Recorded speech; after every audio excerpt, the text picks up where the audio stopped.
so they're going to be able to hear us now. And I'm going to mark that down as 50. Okay.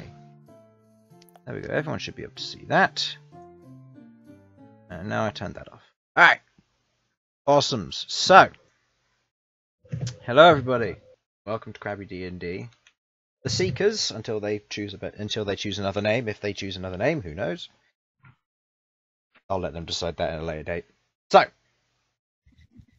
let's see. You're watching. Hopefully you're all caught up. Either way, welcome to the live stream.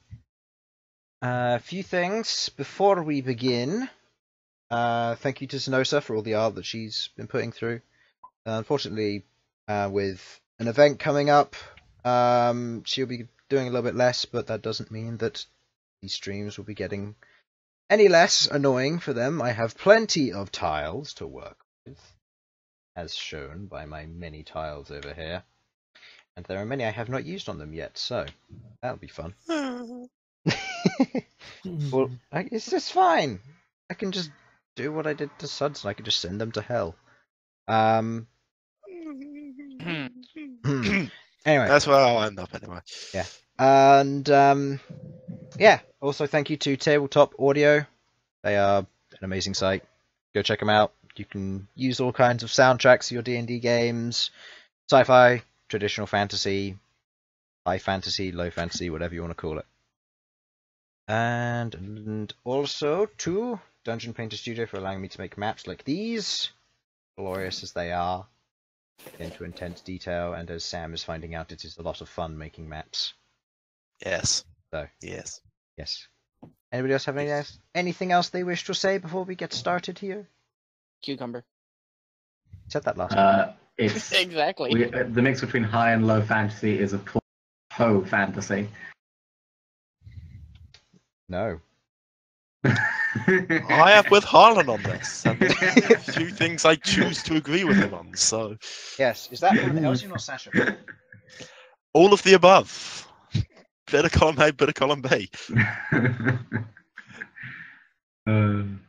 Shall we begin? Before we begin, actually, let me just do a quick sound check, because I thought I'm missing something, but now I've just remembered what it was. So... I was about to remind you. Yes, I completely forgot. It's like sound check. Alright, so, Sudz. Hello. Harlan. Hello. Sam. Hello. Simon. Hello. And Infernal. Hello. Alright, there we go. And those are my players as well, and then obviously me. ChrispyCrab. I completely forgot to introduce you guys. It's fine. That's staying in there. Doesn't matter. Sudz seems a small bit quieter, but it's clearer and quieter. It's all a tad louder, but that might be just me. Well, I can modify that by like 10%. Go. Yeah, I'll modify it by 5%. Hopefully that'll be enough. Okay, what the... No, that was me. That was me, because remember, it plays every sound through my computer. Alright, and Sudz is a little bit quiet, so I will turn him up by a good old 5%. Oh. Damn, 5%. Yep, you are now at 30% volume. That is... Well, all of you guys are like 3% for me. Seems more like it. So just to double check, Sudz. Hello. Harlan. Hello. Sam. Hello. Simon. Hello. And Infernal. Hello. Alright, it all seems good on my end from what I can tell. Some of you may notice that Harlan's using a different mic. Do not ask questions, these things happen. Much like how I am using a completely different headset because mine stopped working. I got a new one, it should arrive tomorrow. Alright, so, all good. So let us begin into this session. It does not look good. Huh? Your headset does not look good at all. No, the previous one is nice. This is like wearing, I don't know, breakfast bowls on your ears. It's a good way to describe it. Anyway, back to the introduction. So, last session, our party of adventurers, Sasha, Queglod, Elsyan, Bhold, and Malcom, adventured further into the spider's nest after a small rest within a side area of the nest itself. After an ambush and the collection of items and gold, they made their way into the next room. where they knew they had spotted their first Taratan within the nest, and among them a supposed commander and his 2 archers. With some quick thinking on Malcolm's part, by using the light cantrip from his Dawn artifact, he stunned the majority of the baby spider hybrids before them, giving Bhold a chance to blitz past and handle the commander, who, while the rest of them cleaned up the wall left behind, who were mostly incinerated by Malcolm's flaming sphere. And so we pick up after the battle. A single Taratan ranger escaped from through a hole in the ceiling before Malcolm went to investigate a small red crystal that fell out of the commander's mask. And from last time, the healing that Sasha pumped through into Malcolm was negated by the braces. So, you guys are all within the cave. What do you do? I believe you're investigating you're investigating what's at hand, Malcolm? First I'm gonna slam flame spear into the crystal, see if it does it. Okay. As you slam the flame sphere into the large red crystal which is currently being held by the webs, it slams into the side of it. The crystal seems unfazed, but you watch as the webbing on the outside burns and sizzles away, pinging. I would like to escape from the web. And you watch as the crystal begins to sway and droop as now the spiderwebs seem to be being pulled taut tighter and tighter, beginning to tear. Make a strength save or strength check with advantage, Bhold, because you're still technically raging at this current moment. Well, Well, +6. yeah. So you easily pull yourself free of the spider's web, and you watch as the webbing itself is pulled tight, and the crystal slowly gets lowered to the ground before it snaps, and there's a doof as it hits the ground, seemingly unfazed. Did anybody else want to do anything? I'm gonna go. Then I would like to go investigate these bags. I'm going to go with him. With Bhold. Right. I'm gonna go over to Malcolm and just be like, you're right there. I'm hurting a bit. I don't know what these bracers do, and I really need to know. Do you want us to take them off you? I don't know if you can take them off. There might be something else within the bracers that might hurt me if somebody else tries to take them off or something. I don't know. I mean, do you want to try taking them off?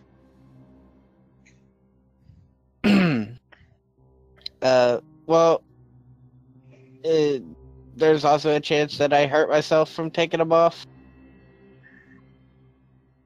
And Well, I'll be honest, that seems like more of a you problem than me.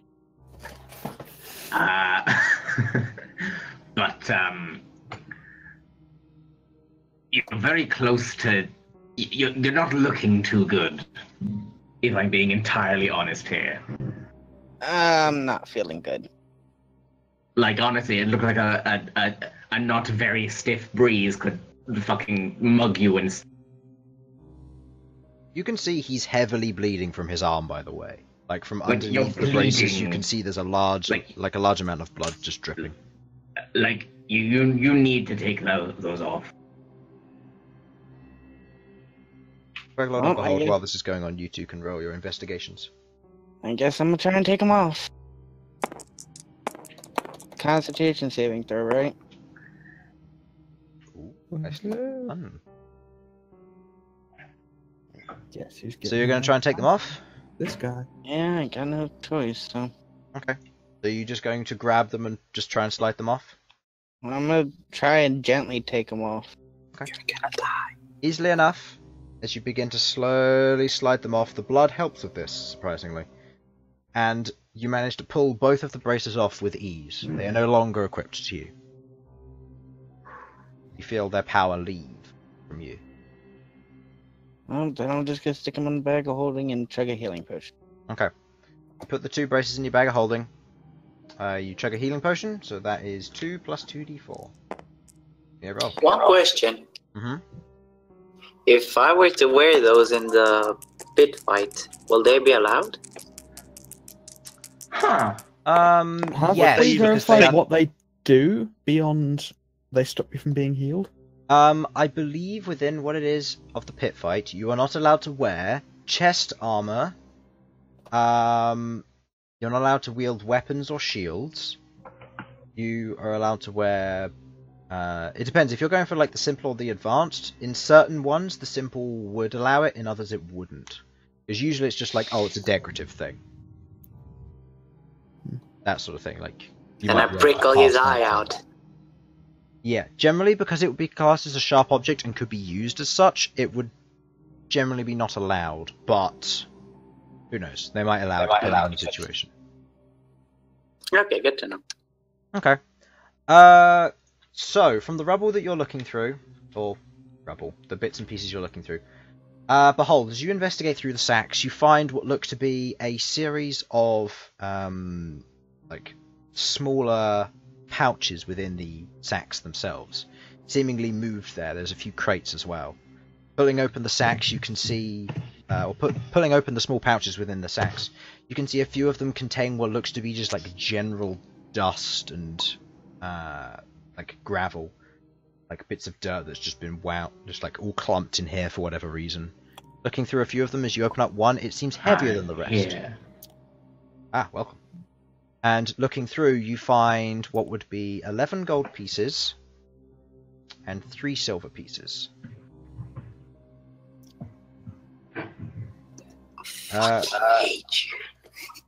Queglod. They have to be 11. Yes, it does. Queglod.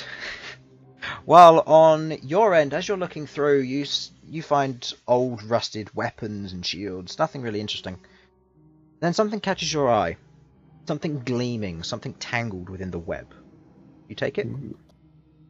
Yeah, okay, I'll take it. You reach out and you pull at it, pulling against the web. You pull it away and you dust it off, and it is a perfectly spherical blue orb. And as you look into it further, you watch as a red spark on the inside kind of ignites itself. And as if kind of by some strange implement, you watch as this red spark links with the side by a single electrical beam, which begins to like crackle and strike at the side. Seems to be pointing in a particular direction while you're holding it.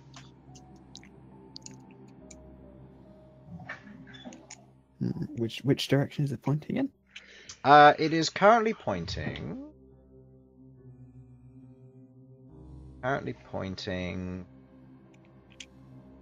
this way. Okay.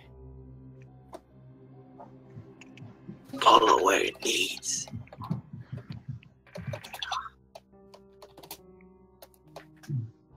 Does anybody else want to do anything during this time? You've got the braces off, you heal. Did you roll your dice, by the way? Yeah. Yeah. So you heal by 9 total hit points. You're up to 10. Also, do any of these swords look any good? Do you want me The to swords, give by an the looks of extra it, boost? are either rusted or broken in some way. You could maybe take a few of them, and if you broke them in particular ways, make a sharp edge of it. But that would be difficult, and you probably wouldn't succeed. It looks like if you tried to like put them under any real strain, like sword to sword, they would break or have a bit taken out of them, making them worthless or weak in certain areas. What about this rope? What about the what? Sorry. The rope. No, Oh, it's what covered. the fuck It's is that? covered in webs and dust, and as you pick it up and you check its integrity, it just snaps. It's old. It doesn't seem like it could be used all that much. Been left there for too long. I'm gonna pick up the gem thing that fell out of the commander's mask. Looking at the Now looking at the Commander Taratan lying there, its mouth kind of broken open with the previous axe hit that went into its collarbone and later into its abdomen. It lies there with its mouth lolled open, and there's a single red gem in a pool of blood below it. You pick up the red gem. You aren't entirely sure what it is. I'm gonna hold on to it then. Add a small red crystal question mark to your inventory, if you please. Can anyone use identify on it? Or do we not have anyone that can do that?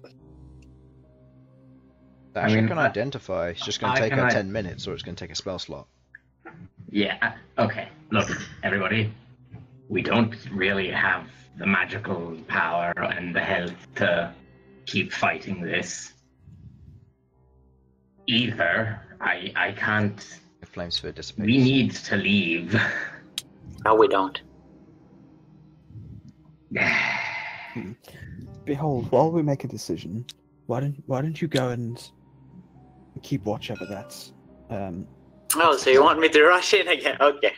No, I will. Don't go too far in.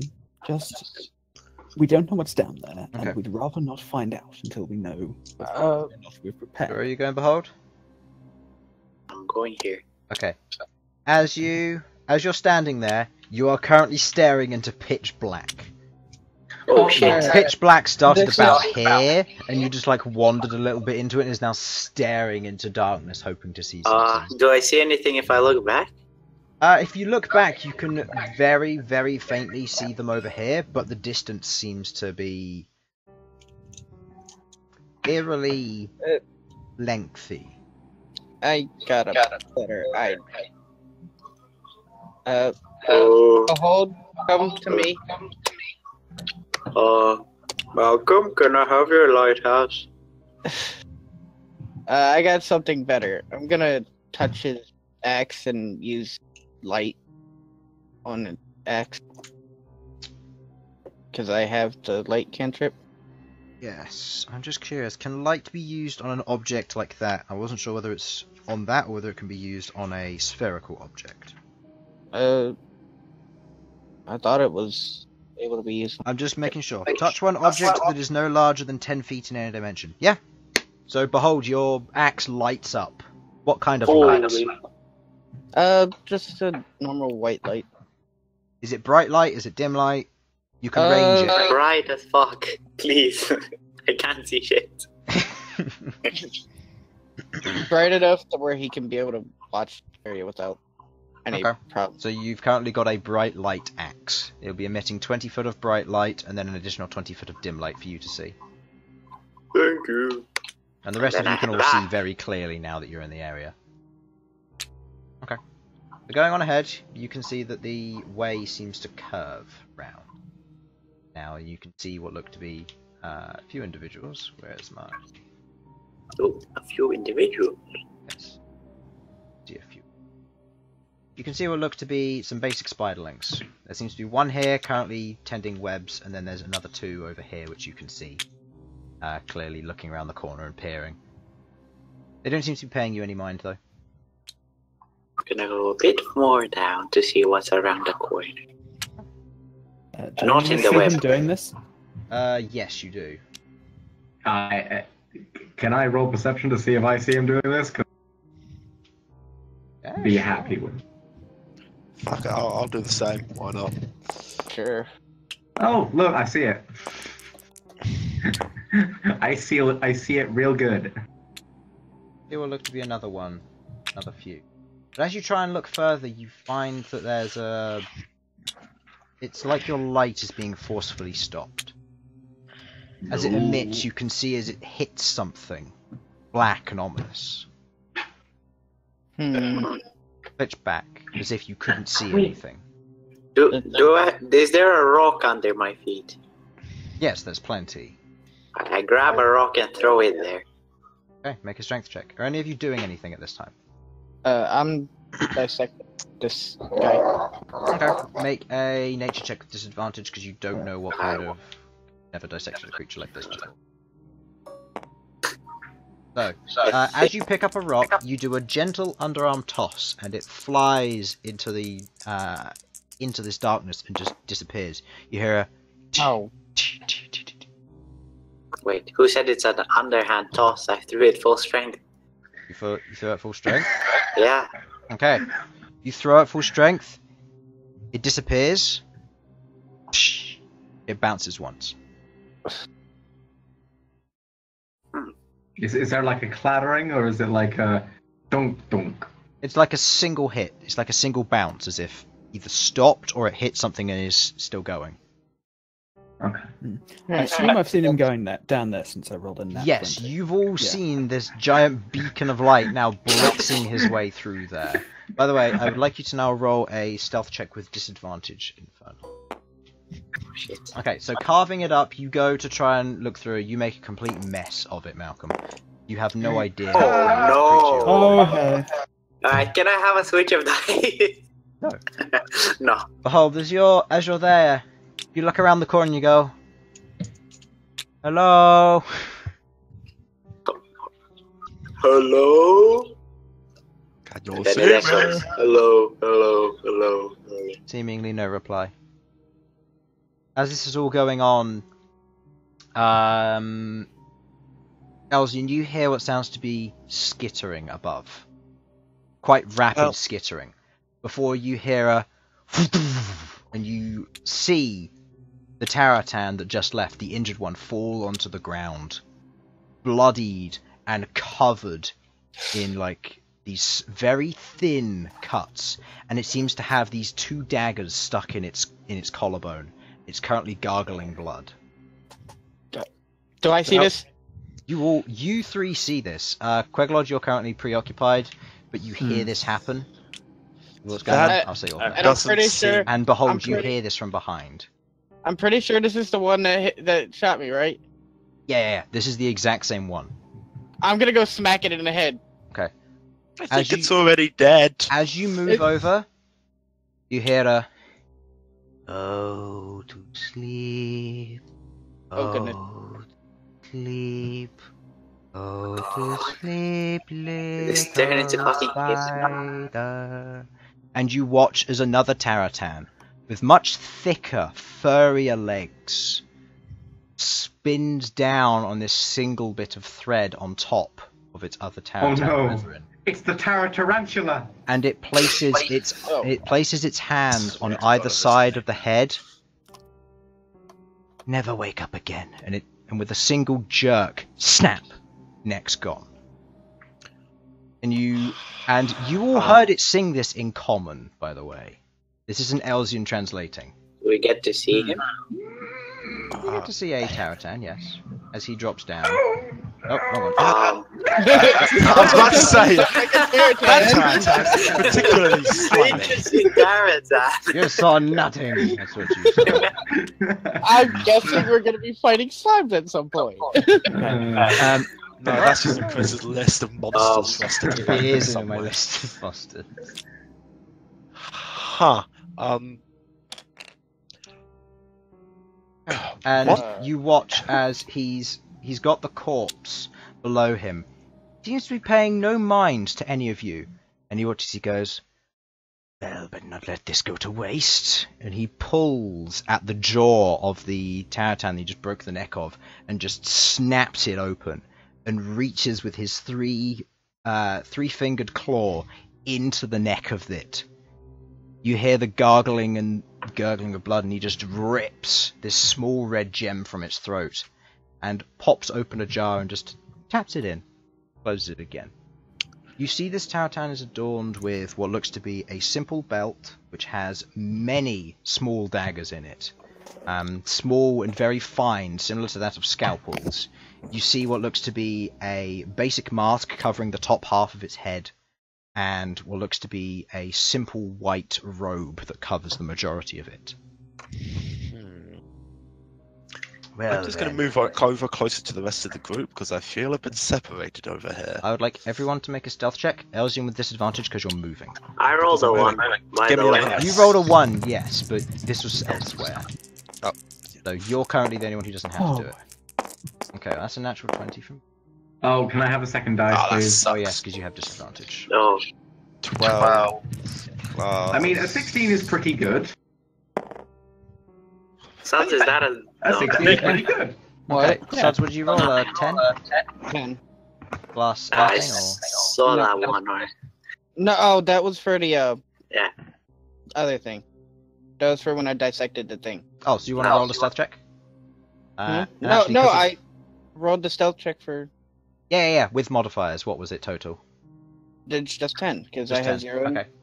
As Elsyan, as you begin to move, you start beginning to move very slowly, and as this is going on, you pull away from the web slightly, and it shakes, and you watch as his head quickly darts over to you. He draws 2 daggers and takes a defensive stance.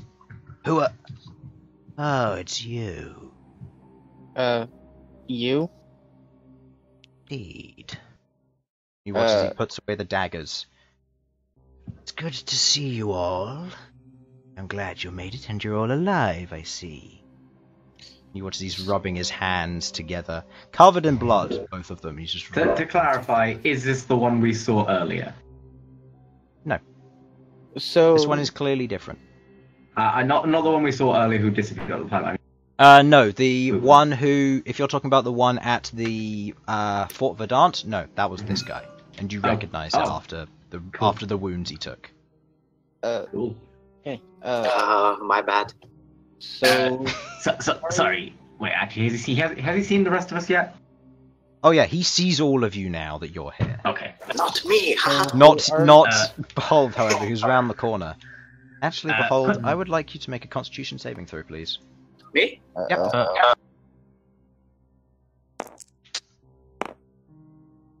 Okay. As this is all going on, and you hear this Plus taking... 5, by the way. Hmm? Plus 5. Plus 5, that's a total of 13. 13. Does that succeed? This actually matters, because I think it's either on the DC, or it's below it. It is below it. Okay. You hear none of this going on. I didn't hear the him third. crash down. You didn't hear any of the speaking. You heard none of it. And we're just looking around in here until you wish to do something. Sorry. Do you know us?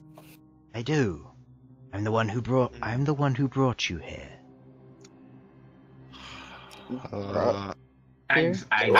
What?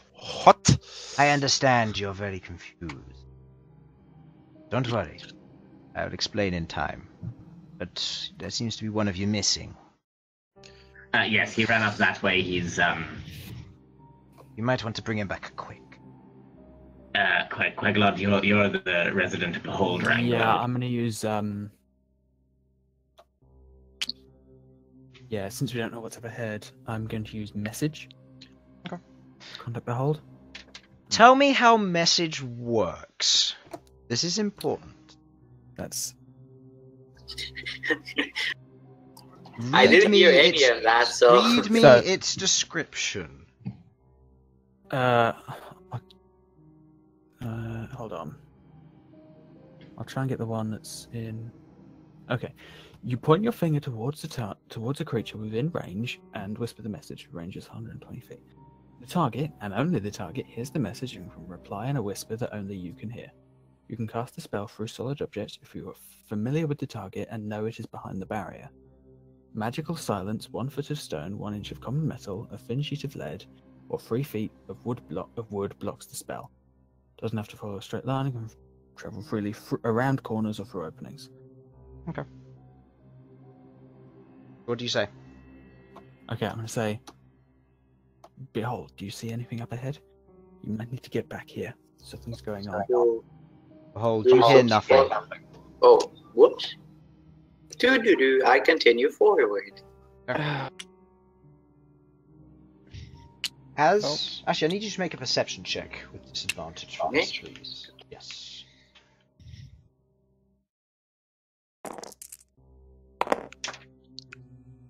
Okay. I'm fine with that. Imagine I said nothing. So, you continue on forward? Yep. Do I not see anything yet? No, nothing at all. It seems that this barrier is absorbing more of your light. Whatever it is. Is the same over here? You can't fully see around the corner yet. You're going to need to go further that way if you want. I'm gonna check this way then. Anybody Looking around the here? corner, the webs seem to get a lot thicker. You're going to need to cut your way through or somehow make your way through. Oh. Queglod. He hasn't responded. You saw him, because of your dark Yeah. vision and Devil's Sight, you see him carry on and go around the corner with no seeming effect from your message spell. Something's up. He didn't hear me. We might need to go retrieve him. Queglod, Elsyan, you two go. No offense, sir, ma'am. I'm sorry, it's hard to tell. But sir. But I thank you for the respect. we don't know you. So I'd rather stay here as the. Are any of you harder acting? to Because kill Behold's one. moving during this time. He's like blitzing I around think- this Yeah. cave. Elsyan, Queglod, go. Yeah. I think that's Sasha, good. keep an eye on them. Keep an eye on that crystal. By the way, I have to go for dinner now. That's fine. Okay, So- right. I'll be back as soon as I can. So Elsyan, what do you want to do?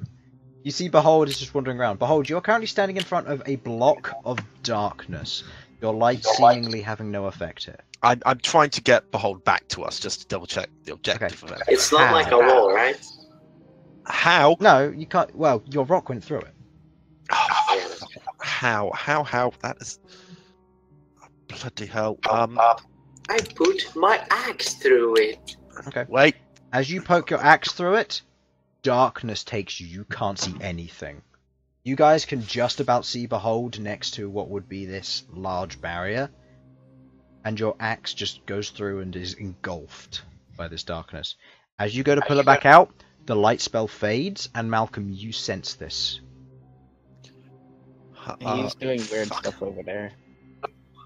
I think I'm just gonna have to call out to him. I don't like dark. I don't like this plan because it will wake everything up around us, but trying to figure because I have telepathy, don't I? But do I need Yeah. to see him? Message You can hidden see him. eyes. You have dark vision. Mm. He can't see you. I'll use telepathy to try and get him back. Then just let me double check the wording. Message I'd didn't say. wake. I hope. Well, that's because there's something that this guy's doing that told it, and they're out of range. I'm pretty sure. Fuck, where's the telepathy? Speak to any creature you can see within. I don't. Okay, right.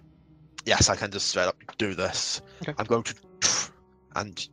going to use my telepathy to try and. Acting with use my telepathy and say, "Behold, get back here! We need you back with the rest of us." You hear that, Please. Behold. I hear it. You hear the shouting. Yes. Okay, I turn back. Do I see them? No, it's pitch black at the moment. Your axe has gone out. Oh shit! Yeah. You, I scream out, "Where am I?" well, Behold, follow the sound of my voice. Right. Which way is the voice coming from? Roll me a perception check. Ah, fuck. by the way, do we hear this up here? Yeah, you hear this all going on.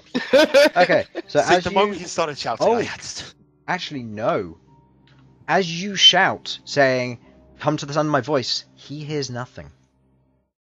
What is that? Where am I? Help! I Also, can't and as see. you shout, I can't... Behold, you can't hear your own voice. What the You are shouting at the top of your lungs at the moment, screaming Guys. to this cave system. Guys, has Behold gone deaf? Help me! He did I bad can't things. hear anything! I can What's see Behold, so I can guide...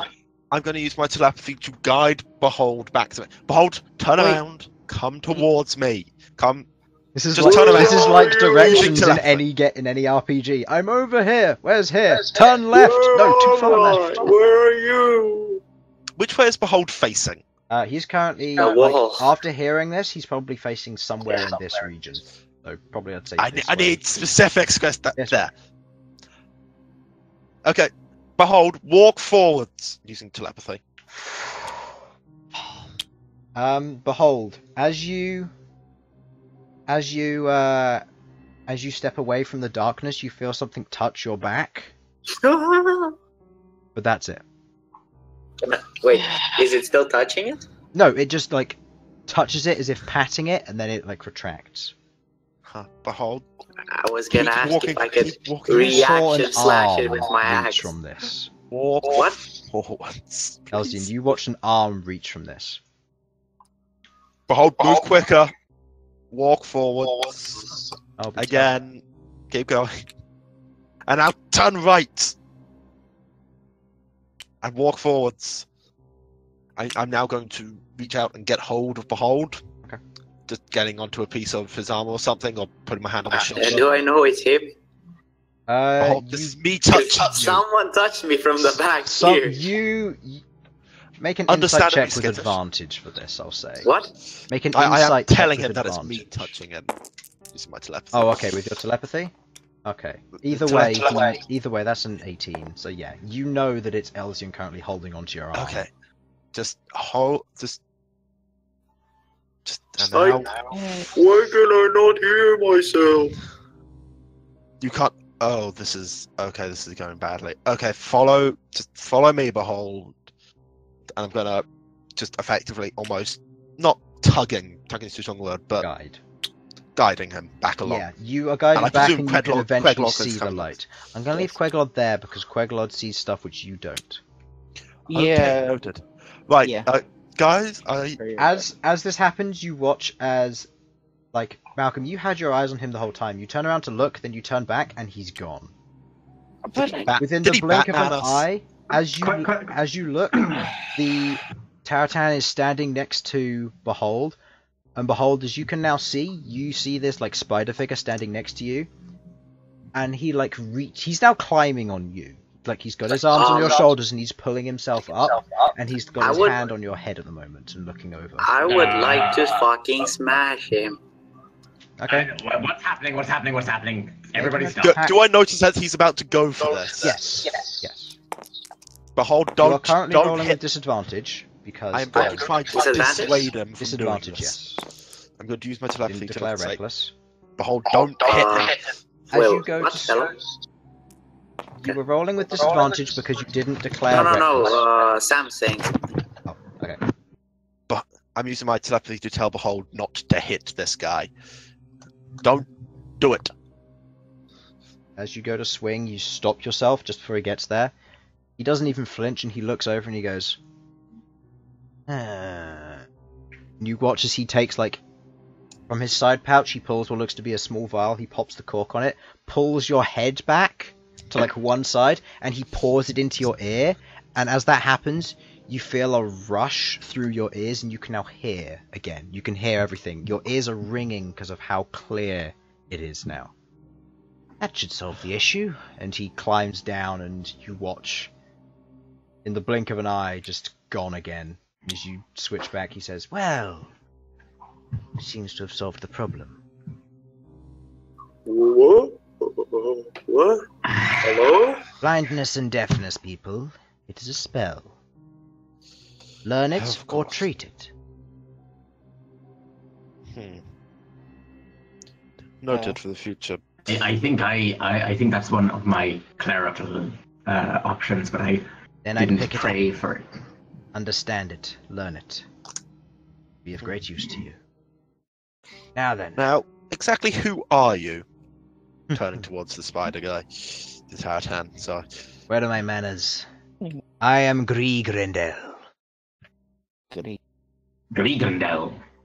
Gree apostrophe Grindel. Gleegundel. Grendel. Well, I You mean, guys should be able to I see think- that, but I can't. In chat. I think from that display Yeah. there, let's be honest, couldn't really do anything to stop you if you were trying to murder us immediately. That's to say the least. Well, that's not ominous at all. No, and I've brought you What here is because going I need your help. with what And now exactly? that you have revealed yourselves to him, let us take shelter. And you watch as he snaps his fingers, and you watch as a rope falls down from the hole above, and he just climbs it effortlessly into the hole. Before I go with him, I'm going to, because I saw what he did with this one, I'm gonna do the same thing to get the red beat out of this one's mouth as well. Okay. Make a survival check with advantage.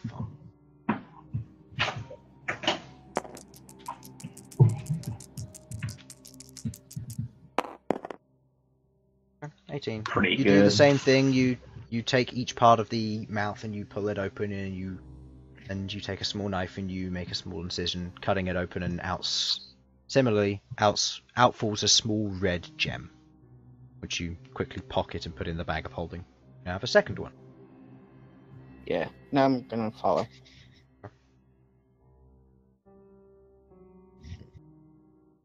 Okay. Well, I'm following the Taratan. You follow up. Okay. Yeah, I think this is the way we should be going. I think But somebody I don't want to leave Queglod here. Queglod is coming Malcom, with you. Malcom. I'm Okay. just leaving her there because then I know Okay, with so I you. can describe So- what's happening so she can see stuff. Malcolm, let me go first. Frankly, I can take a hit right now. You can't. Yeah, I'm going with this. Nice. If he wanted to kill us, he could have killed Bhold right then and Oh, I'm not worried about him. Well, I mean, I'm kind of worried about him. I don't think he's going to be killed them, but we still don't know what's safer if I go.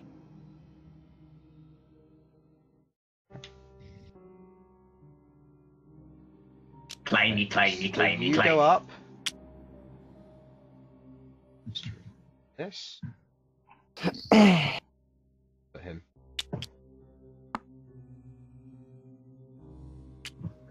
Just move over.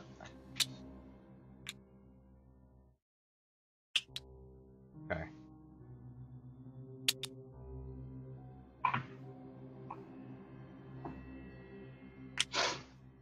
Go. Okay. So, who else is going up? Who goes up next? How high is the I'm gonna say hole? Queglod Like, follows Bhold. I have most definitely already gone. Just gonna create a copy of Simon and I'm gonna delete that one. So, Uh, who went up second? Malcolm went first. How high is the hole? I think Sasha went well, next. That- I was closer to it. How high is the hole, Chris? How high? About 25 feet up. Okay, fuck, that's a bit too high. I'm gonna try to climb up. I'll try climb. I'll grab Simon on my back. Or Queglod. Yeah, easy enough to do. Does anybody here have a negative strength modifier other than Malcolm? Just me. Okay, I would like you to make a roll of a athletics check, please.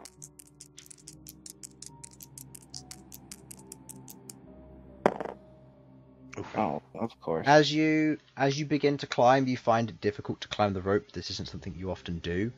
And you feel something grab onto your arm and begin to pull you up as you see this black tendril come out of the darkness above and lift you up. From what you can see above now, you can see what looks to be the Taratan who just walked out.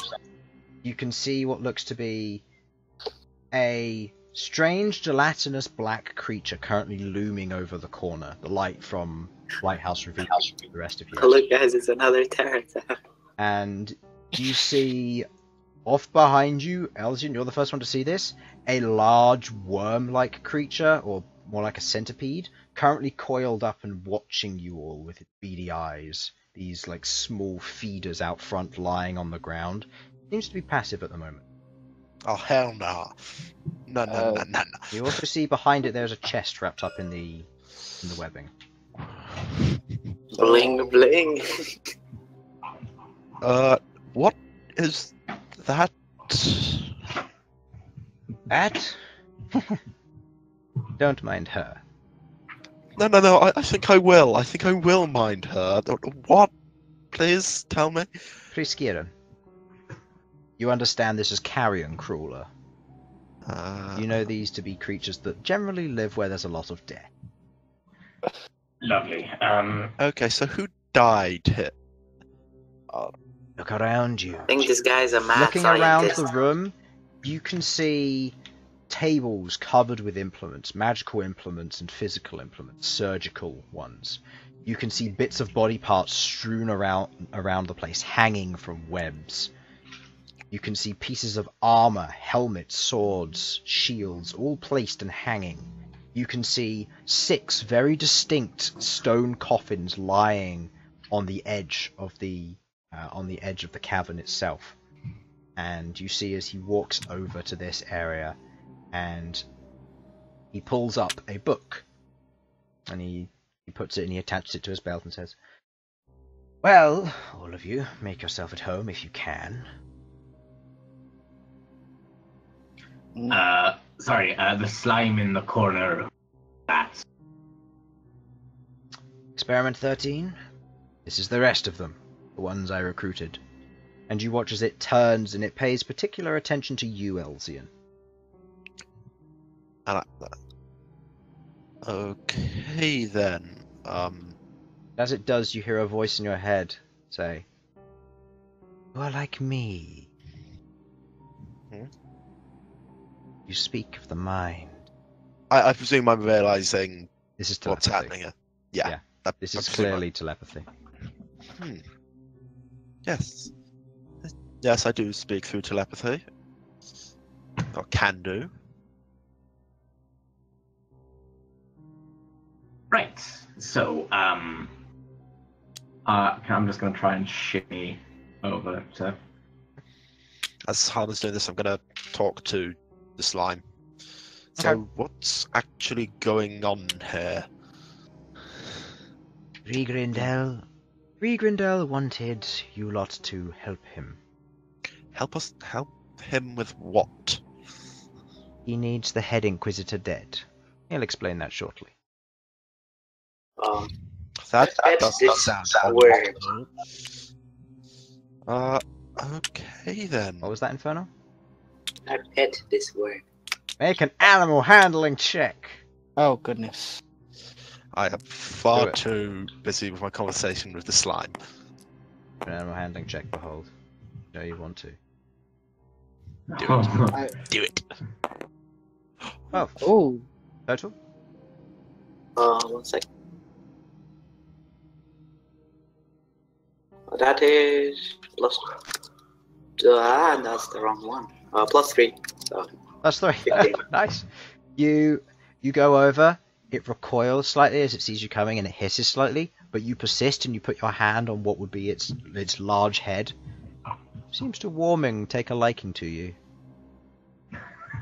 You watch as its feeders reach out, and they like tickle your arm as if it's inspecting you. And I'm coming over here. It's a boy. It's a girl. No, it's Right.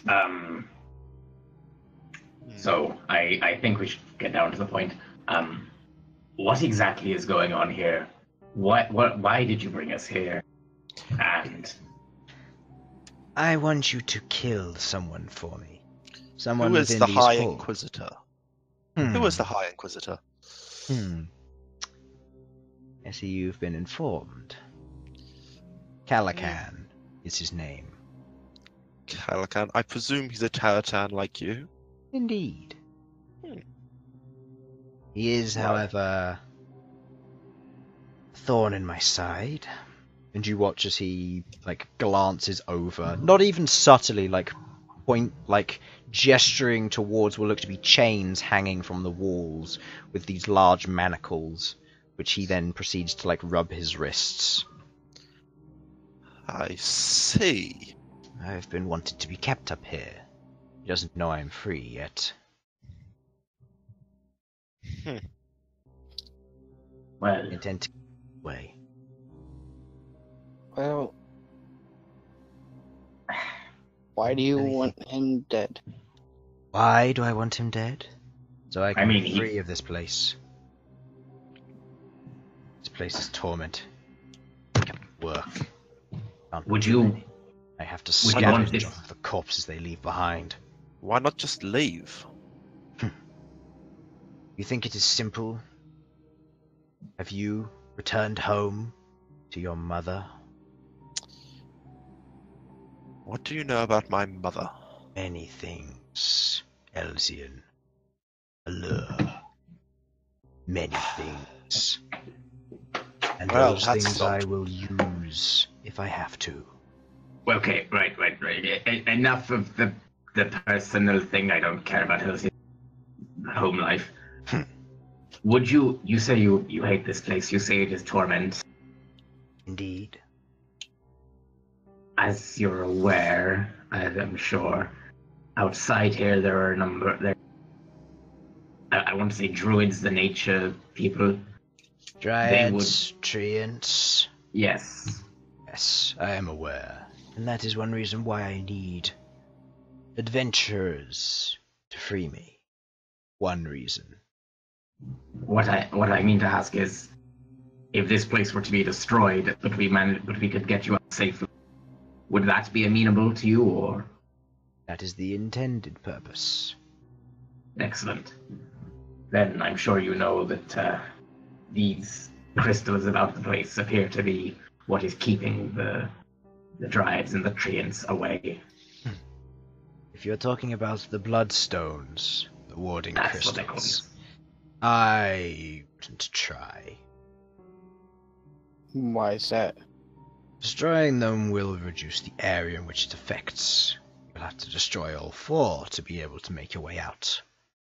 But if you wish to destroy the 3rd, you're going to have to kill the High Inquisitor. Another reason why you should help me. But you'll need to destroy all of them to expose this place. But now that you've been found out, you won't be able to leave. It traps creatures. You're hostile, and they are aware of your presence. Getting in and out is impossible.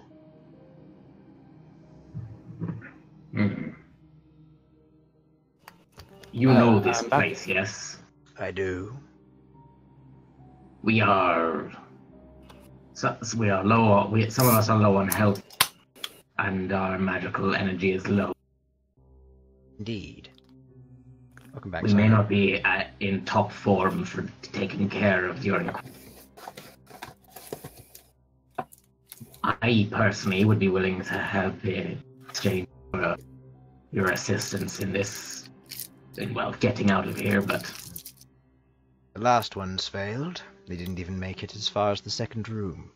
You've made it as far as the 4th. For that, I think you are worth my time. what would you obviously know this place well? You obviously. They're cutting How out every now would and then, you- by the way. Oh, sorry. How would you have us deal with this issue? Kill him. Simple. Simple. Yes. My plan is, if you would like to, head further that way, and points behind you down to what you can see is now a corridor.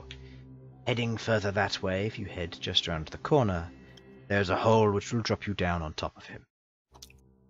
Kill him, and you may destroy the crystal too. I will help with what way I can. If it is That healing does- you need, I can offer some. I am trained in basic healing. Same with Experiment 13. And nods over to the large black gelatinous slime. Welcome back, Queglod.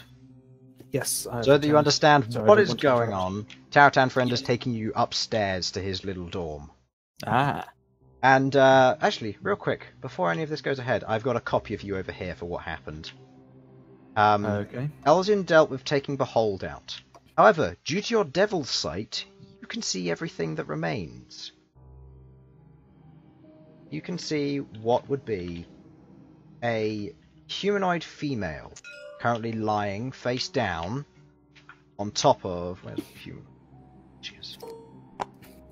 Basic ones, you are going to hate her. Generic human number 13, as you like to call them. You can see her lying face down in the center of this circle, made out of blood.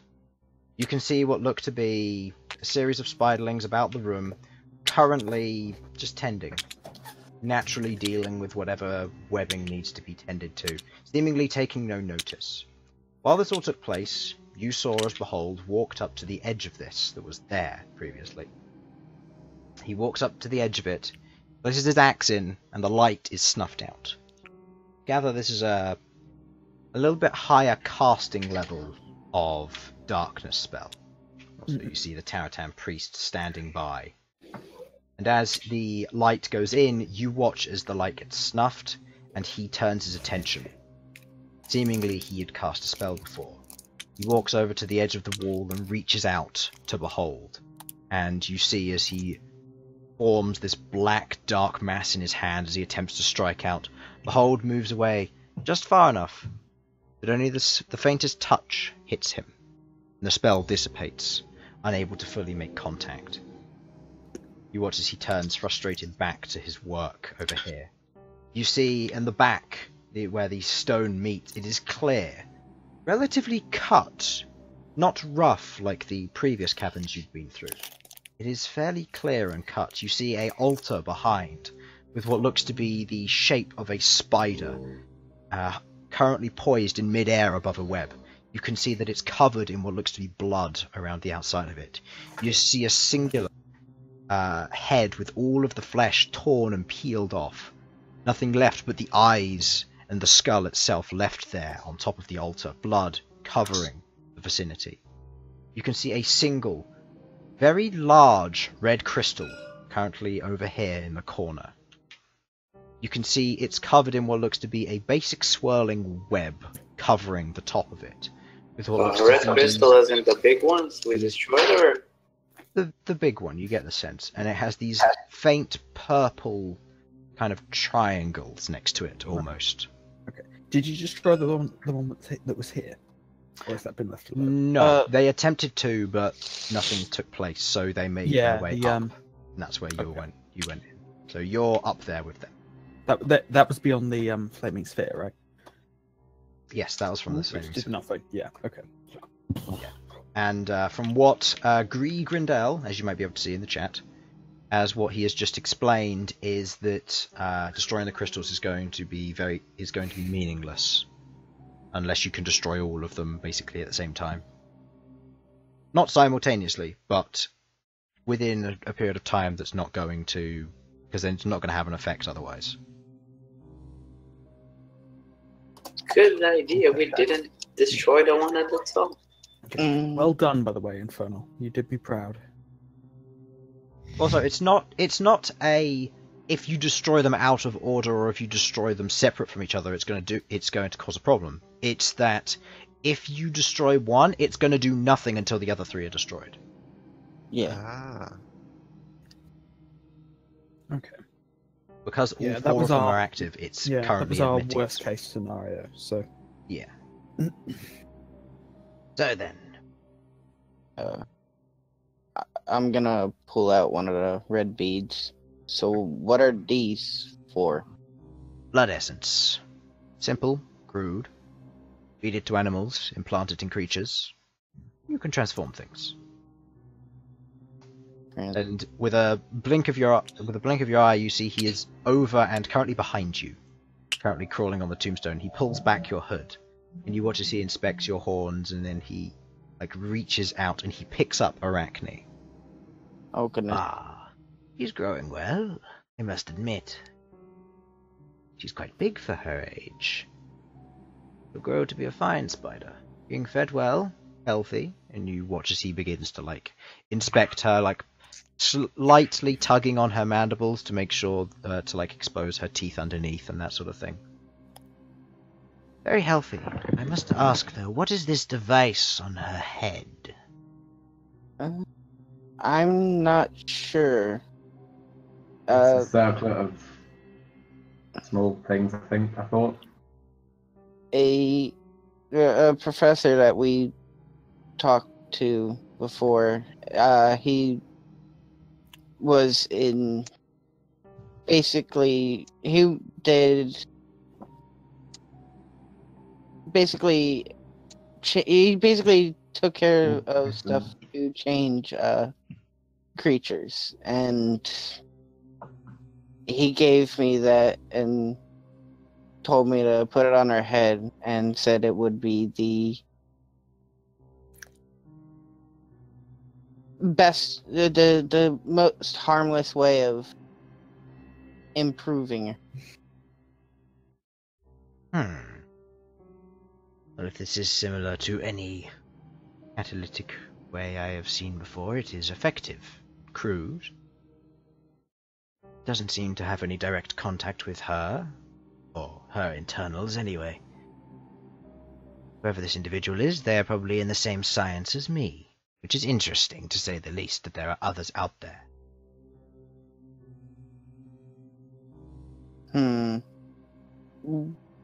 What exactly do you guys do? Because he didn't give much explanation on it. If by we you mean this individual and I, we augment creatures naturally, improving the stability of certain areas. Turn bears into ferocious creatures, manipulators of war. I do the same. Spiders, carrion crawlers, and other many-legged creatures under my disposal. I have done it before, and I used to work for the Queen, but not anymore. And you watch as he slowly pulls himself down, puts Arachne back, and lifts your hood up, kind of over your head at this point, just covering your eyes. Kind of like when you'd pull your friend's hood down just to annoy them. And he begins to trot back to his table. Any of you need anything? Let me know. You said you were low on your spell casting. Sasha. Yes, I'm not. It's not entirely necessary for me when I'm fighting, but I only have two minor spells left, which I can use to heal people. Would be the preference. Well then. And you watch as he rummages through a pouch on the side and pulls out 2 vials. They're much... To fit the both of them in there is quite an astonishment into this very small pouch. And he pulls them out and he walks over to you, and they're both a light blue in colour. Drink these up. They'll help. A moment. Is anyone else low on low? I'm getting pretty low on spells as well. If you need to rest, you can rest here, by the way. It is safe. No one will enter this, and if they do, they will disappear shortly. For how long, you said? Seeing as there are intruders in here, I would imagine no more than an hour. Right, so that means Queglod's fine. Yep. Right. Well, what I've got, but Elsyan, are you good with what you got? I think I am good for now. Okay. I can still do damage. How much would each of these vials give? If I gave one to Malcom and one to myself. One of these vials, well, this one, he points to one which has what looks to be a more ornate glass vial to it, with a bit of a metallic rim running around the edge of the glass vial itself and a gold stopper. This one will help you with your tier 2 magic. The other one, simpler, help you with your tier 1. Right. Did you say you had one tier 2 left? I have... Were you talking to me, or...? I'm talking to Malcom. Yeah, I've only got one. Right, you take the tier 1, I'll take the tier 2. I've got 2. No tier 2. Wait. Stop cutting out. Yeah. Okay. Sorry. I'm going to talk normally. Maybe it's something to do with that. Hear me? Nope. I Oh, think it might be your internet being a little bit jumpy. So who's getting what? You're getting... me get number 2. Malcolm gets number. That way we both have some 2 and some 1. Yes, no, did you catch any of that? I get 1, you get 2. Yep. I have more Correct. if need be. I only have a few, though. Well, I think it best spread out. Maybe hang on to give it to one of us who has magic if you have no need of it. Then we can use it when needed rather than needlessly. I hand over the left one to Malcolm, and I down the other one, the one I'm holding, the number 2 one. Okay. Do you regain 1 second level spell slot? Malcolm, you regain 1 first level spell slot. I mean, if you're taking it, I mean. You're not drinking it, he's not giving it to you. I drink it. You choke it down, you gain first level spell slot, and Sasha, you gain a second level spell slot.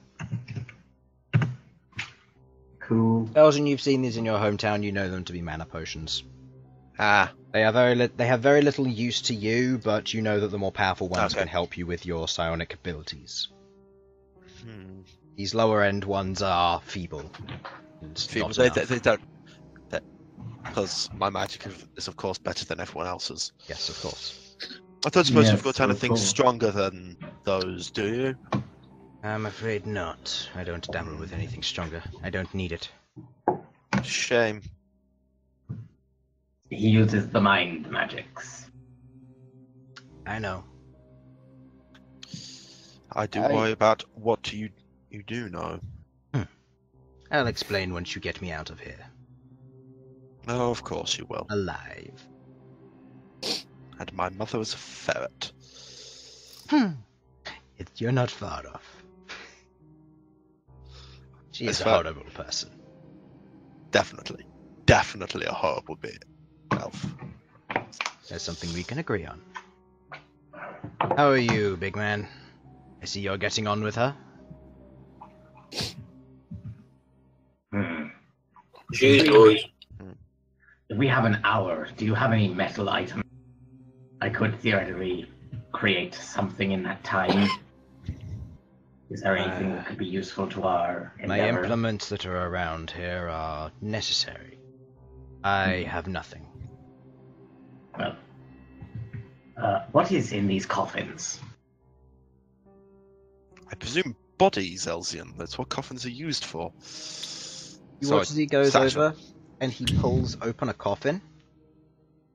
And inside you can see what looks to be simple skeleton, wrapped in webbing. You can see, however, red bands wrapping around the bone. I've seen this before. What are those red bands? Are they? That's what I've been Actually- experimenting on, trying to find out. Seems whoever they belonged to, they are bound to. It's a strong enchantment. I've subdued the undead side and the soul itself, but its body remains. I wouldn't suppose these have an effect of causing heat damage to anything. They have been hot, but I've never experienced any real harm from them. Interesting. We encountered some like this back in, a while back. It was, as you can imagine, it was interesting. We are interested in the thoughts of it. Right, so... If you mean when you went into Fort Verdant, yes, I was aware. Okay, that is a little bit creepy now. It was creepy the moment he mentioned my mother. You'd be I'm surprised sure how your many mother is people are very looking creepy. for you at this moment. How many would be foolish enough to enter, trying to assassinate you? Elsyan.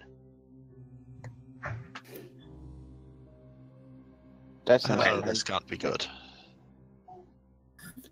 Oh, this really I've can't also be good. seen the individuals who entered into Fort Verdant previously. A young lady and her guards. Gracious. Indeed. Yeah.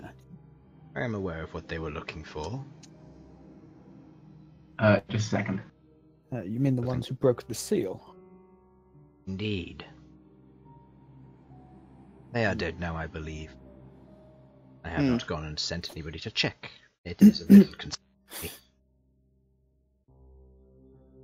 I hold a little bit of sway over the spiders in this place, but not enough to get me out. No. Rest here a while. Wish to ask any questions, I will be about. And you watch as he pulls the lid for the stone coffin back over the top. And he proceeds to head back to his workstations. And he seems to be, at this point, pulling things off his workstations and just putting them in this small bag, which seemingly holds a lot of items. And he just clears the tables of all the stuff. You were collecting these blood crystals. Or blood essence. Why? They are the birthright of our people. They are the power, the infusion, the truth. But these ones are defiled. These heretics know nothing. They know nothing of the truth. They take willingly, seeing no sacredness for these items. Truth of... What truth? Zen fear. What's... Anyone who's trained in religion can do a religion check right now. Am I? I don't think so. No, I'm not. Nope. I think Harlan might be the only one who is. Mm-hmm. Fair. These are hers, and I am a follower. But Calican is defiling it. I have my mission. I'm Sorry guessing about these. Are you trained in religion, Harlan? that. I am trained in religion, yes. Okay, you may do a religion check then. He said the name Zenfear.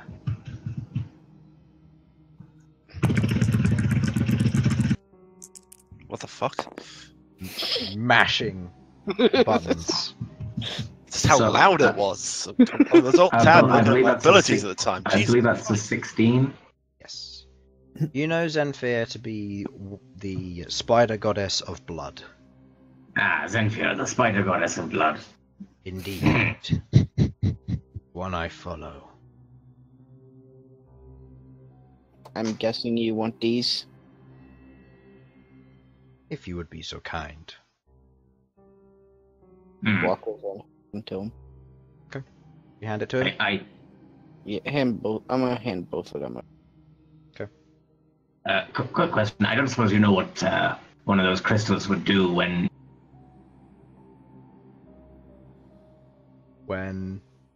used in forging.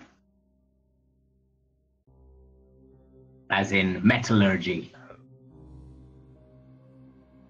They have been used in the past. They are certainly powerful.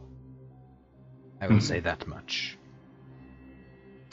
I believe your people have called them vessels before now. Oh. So with your blacksmithing knowledge, you know these to be powerful enough to house enchantments beyond that of the material integrity. For those who don't understand, that means you can hold a tier 2 enchantment in a tier 1 item. Well, that is certainly impressive. And are these within all Taratan here? What?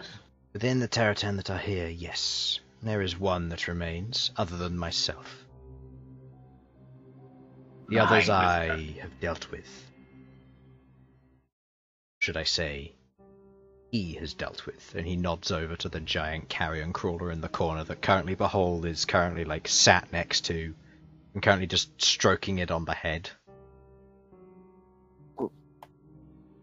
What exactly do they do when used on, let's say, a wreck? Used on a spider at a young enough age, would kill it.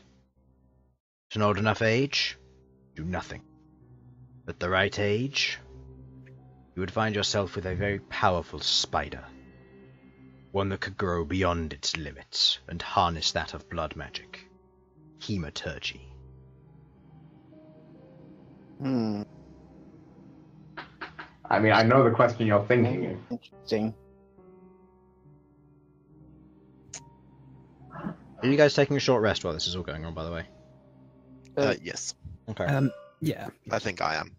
Yeah, I'll be taking the time to identify the. The braces? Yeah. Anything else you wanted to identify during that time as well? Cool. I mean, if How anyone many wants me to things can you identify? Huh? Yeah, let me check that. Ritual casting, he can identify one item every 10 minutes. Okay. And Yeah. he can ritual cast identify while taking a short rest. Mm-hmm. Yeah. Okay. In that case, I'm going to take out the Fire jump. blue sphere that I got. Oh. That I found.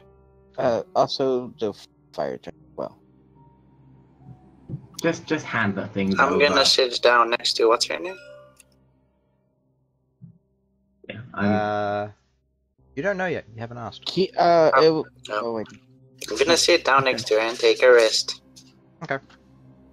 Yeah, I'm going to hand the orb to Sasha then for identification. All right, Right, Sasha. I placed Sasha. the item. Yes. I believe, while we're on the subject, I believe recently I gave you a card to take a look at. Can I replenish a hit die? I honestly don't remember that. Yeah, go ahead. Anyone who wants to use hit die can use them. I would. My What is this? What was this card? Then is it This plus was, Constitution modifier? do you remember when Queglod was being super suspicious and skulking around? Oh, kind of. Wasn't it from like someone? Some dude was like, "Hey, here's my card." Right. Look at Yeah. that. So Queglod gave it to Sasha to be like, "Okay, is there anything like magic about this?" Right. We've got an hour we can spend. Check, identify all these things. Plus con mod. Is that cool? By the way. So What was that, sorry? I was... Is it cool if I identify the card that Queglod has got, the orb that Queglod has got, the fire gem thing, and the braces. and also lighthouse. Sure, we've got an hour apparently. Let's Okay, do so that'll this take you thing. 50 minutes to do all 5. Yeah, I think we'll start with the orb and the bracer, and the other two. Honestly, they're not really the most important because we kind of know what they do, so it's easier to just. It's easy. I'll start with the braces first because those seem weird. Okay. So, this is what they do. Oh, where is that? I have put that into Discord. You may read it out, or you may choose to keep it to yourself and tell them what you wish.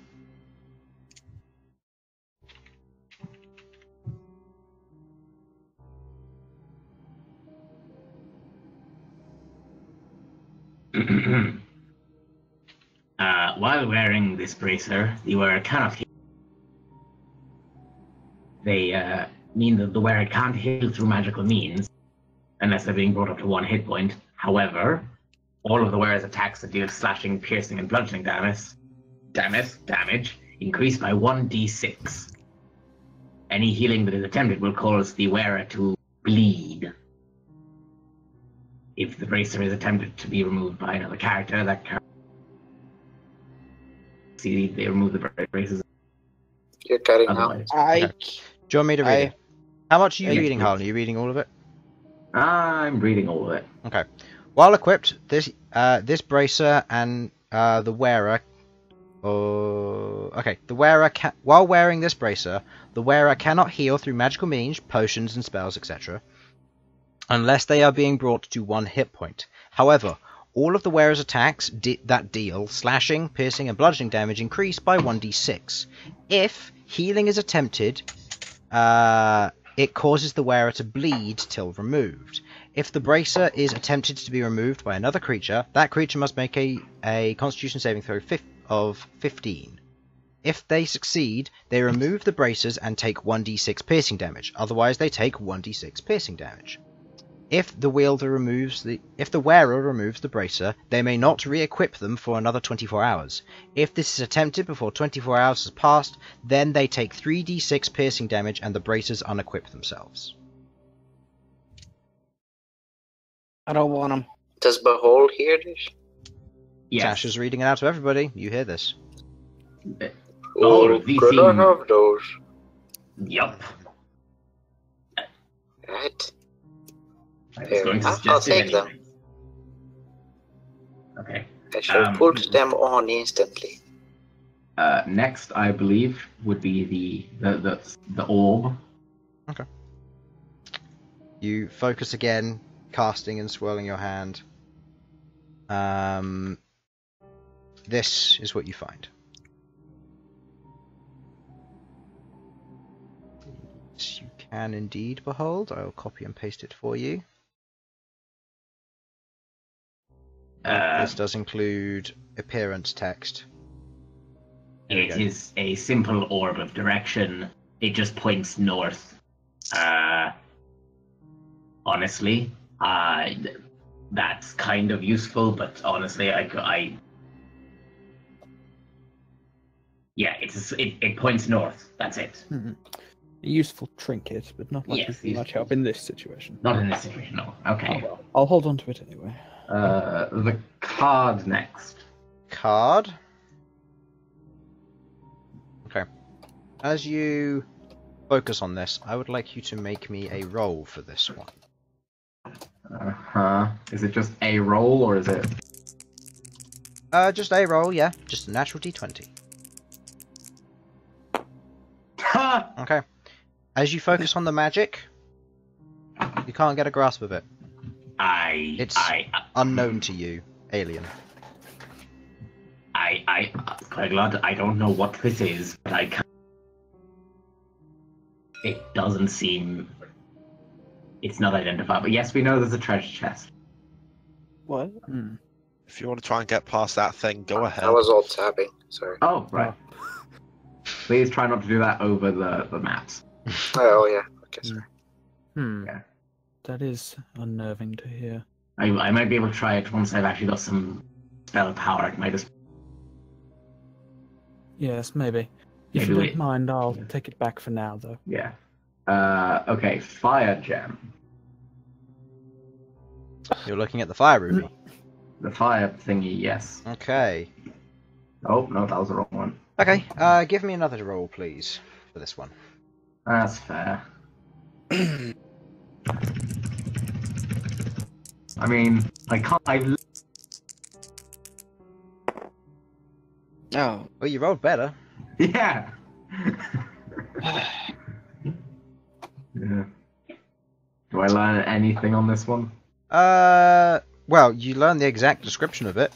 When equipped in some way, any magical damage may be converted into fire damage. This also applies the chance to ignite objects with this fire source when it otherwise wouldn't. So basically, Sacred Flame can ignite things. That's what you learn from it. It seems quite interesting. Yeah. I say that Queglod remains hold of it. And finally, Lighthouse. Okay. It's the last. This is the 50th minute you're taking here. I am aware. Give me a roll.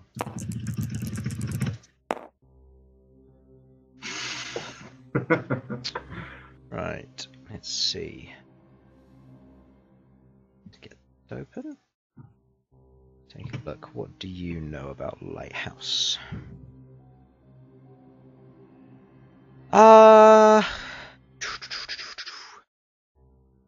You learn the following. If a creature attempts to steal the staff while the owner of it is alive, the staff will fight the wielder, dealing 1d10 pure damage to the target every second until they drop it or it returns, or the individual dies. I'm just gonna tell everyone that I know it's bad if someone else takes it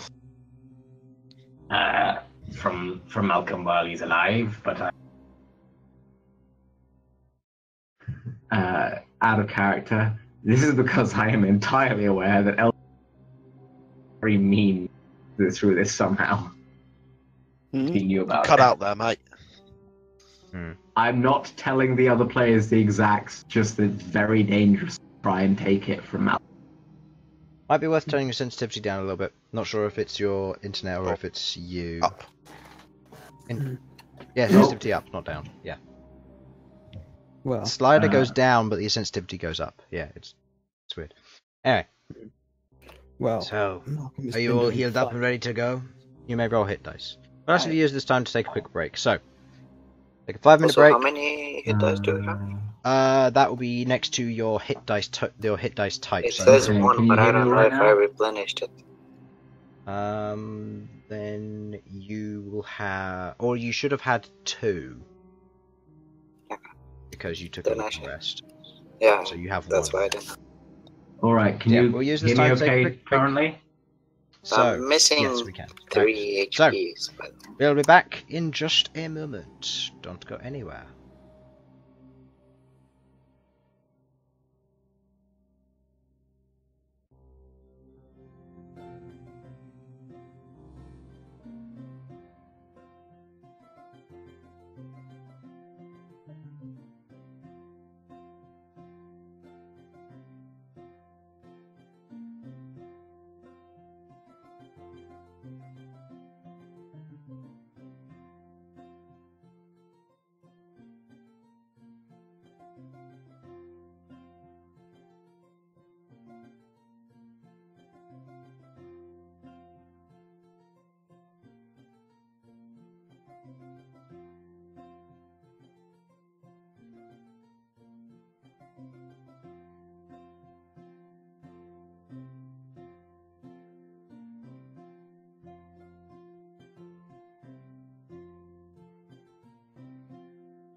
let's turn off that nice music.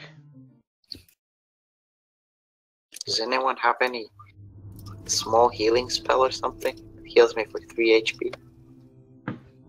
No. Okay, fuck you. So everybody, have you used your hit die that you feel you want to?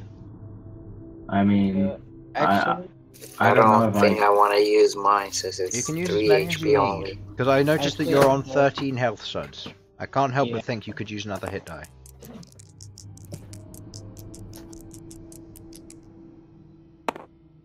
Okay, that That's- put you up by 8. So that puts you up to 21. I have 1 hit die left. 21? Yes. What's 9 plus 2? 21? What? No. You stupid. Alright. So. Where we left off last time, you guys were up here with Grindel, Het, Carrion Crawler, and Experiment 13, preparing out. Well, it seems that you're all ready to go. I have a quick question before we go. Go ahead. The dryad outside asked us to find another like her in here. Do you know where they are? Do you know how long ago?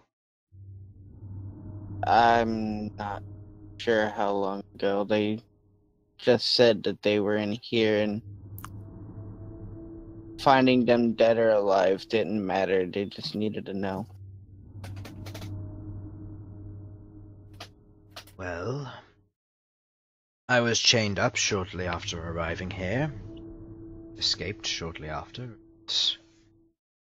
Experiment 13 has helped me maintain the guise that I have been chained up here ever since, unable to leave. High Inquisitor didn't want me dead. He wanted me to be brought back to the Queen. Confess being a traitor, and serve my judgment there. But he's not going to get that wish. If one did indeed enter into the hive or the nest before I was chained, then they did so in secret. They arrived after. I cannot help you. I have no knowledge of this. Would it be a history check to remember if and when they said that they came in here? I can tell you that she didn't tell you when. She just said that before, when the spiders first started causing trouble. No idea when that was. Now that I remember, they said that they came in before trouble started from here. That would have been after my arrest, yes. They wanted the information they could get out of me on how to destroy the Druid circles. They took it, and they arrested me and locked me up here.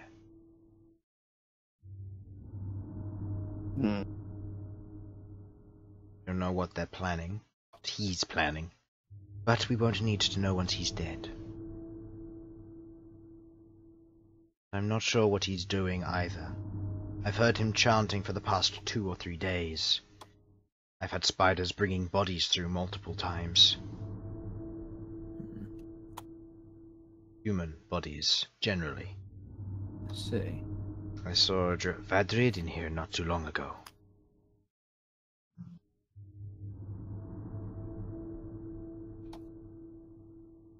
Don't know what he's doing.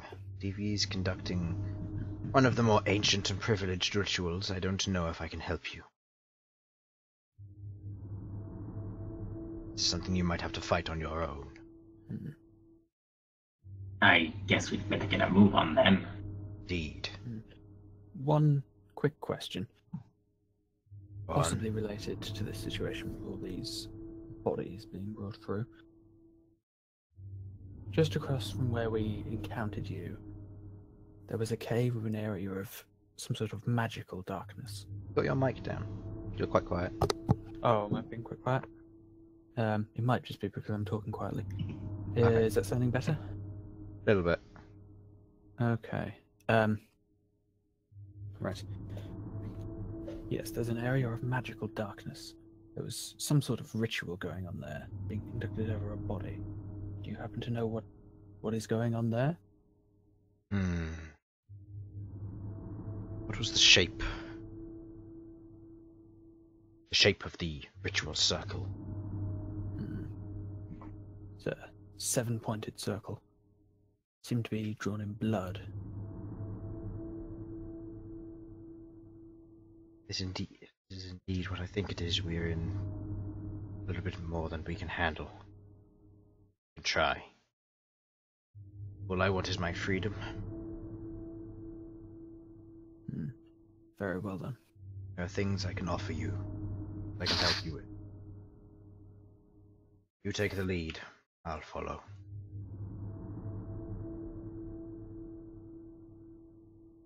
Guess.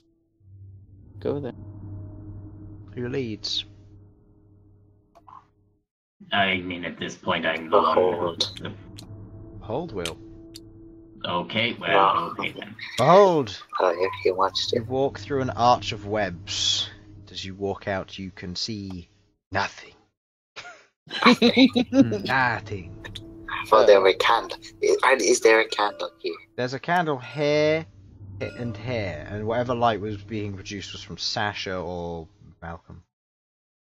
Well, I'm probably gonna do the same. Oh, I'll have yeah. Elsyan be on the Can I have some light on my axe again? Yeah, I'm gonna do the same thing with this axe again. With the axe again, you can see that this area curves off into what looks to be a thick mat of webs going off. You can see this area kind of the same, but a little bit less clustered, them arching a bit more. Oh, which way do we go?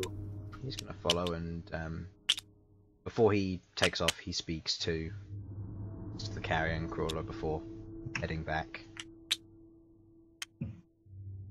Which way do we go? Go ahead. Go around the corner that way, and he points down this way. You following, Sasha? Yep. Focus, please. It's possible. I need to know the marching order with you guys moving. You can see up ahead what looks to be a corridor with further areas of what look to be arches where the holes have been cut into them purposefully.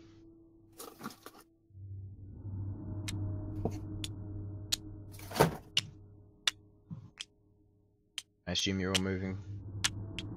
You're moving forward still, Sasha? Mm-hmm. Yep. Just tell me if any of you guys want to do anything. Just let me know.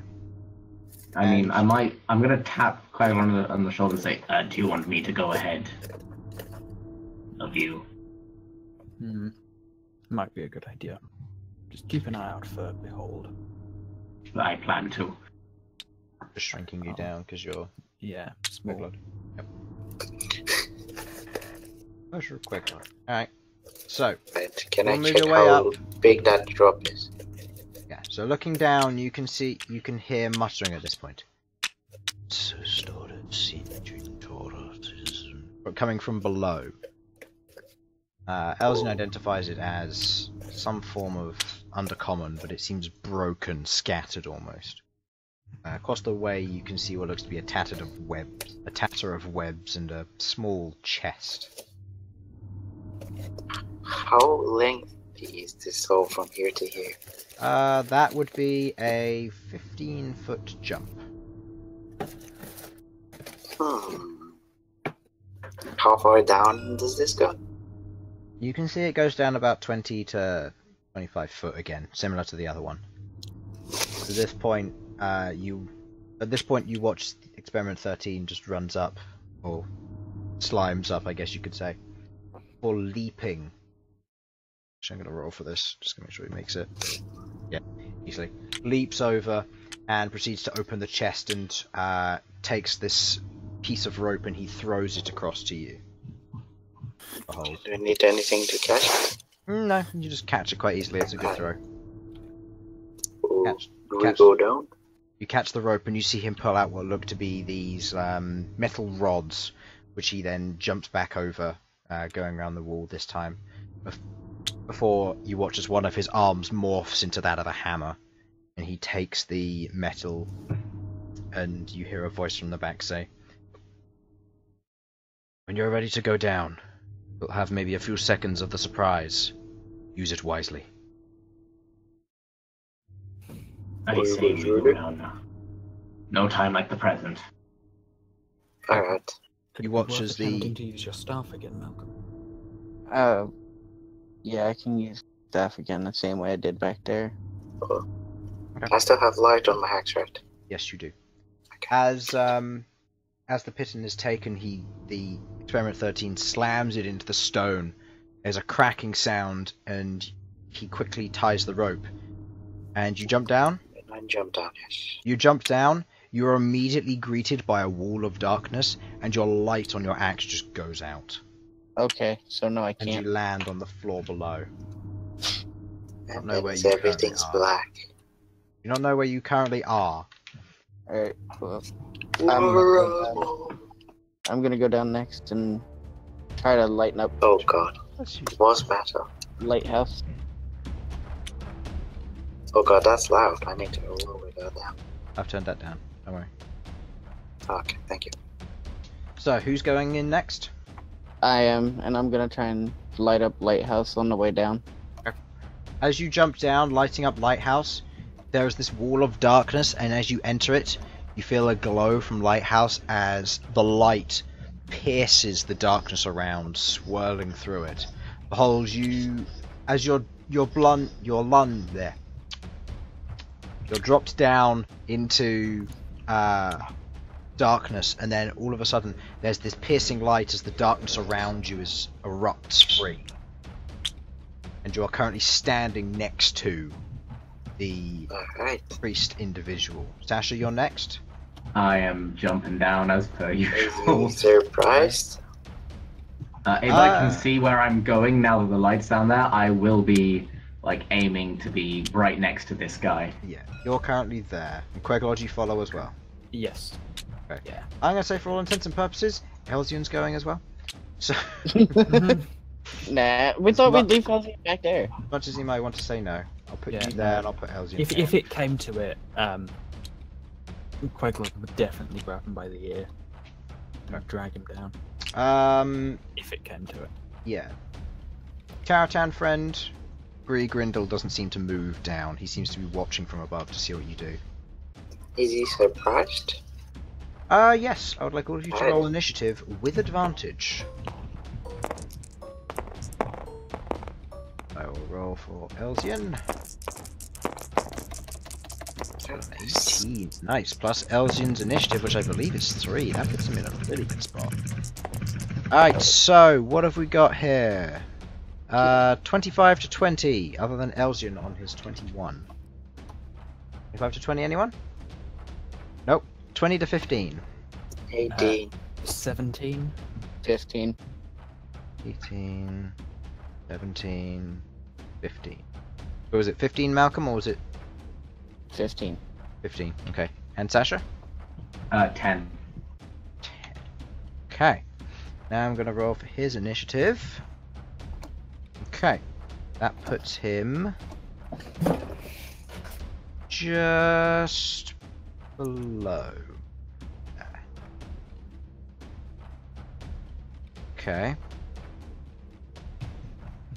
Can I get a quick check? That thing that he's holding, the stick, what is it?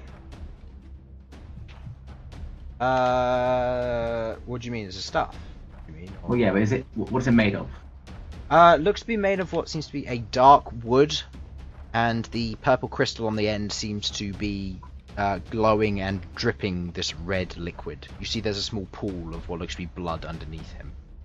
And I don't suppose the gold there is metal by any chance, or the stuff on his neck is metal by any chance. All of it seems to be some kind of string or web with bits of bone hanging off of it. Right, so no metal on him whatsoever. No. Worth a try. Okay, now I need to roll for the Spiderlings. Spiderling bros. Oh, they roll pretty well. That's not something you want to hear from the DM. Am I right?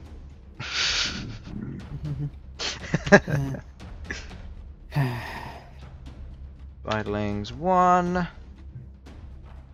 Spiderlings. Well, luckily they're all going together, which is good. Okay.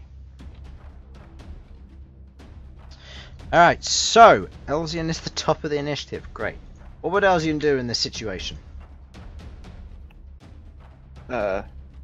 Honestly, ego whip. Yep. Yeah, alright.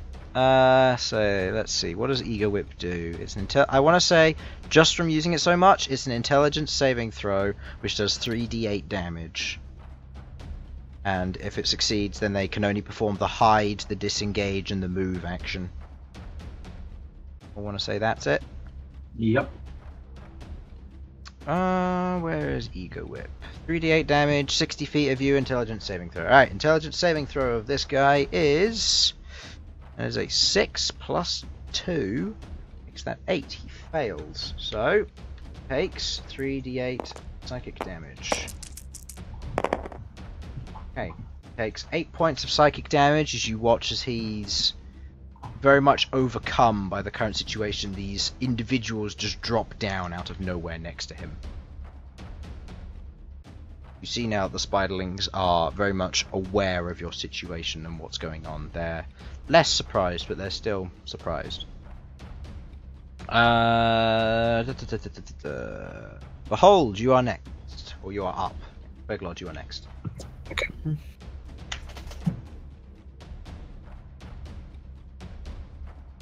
What do you do, Behold?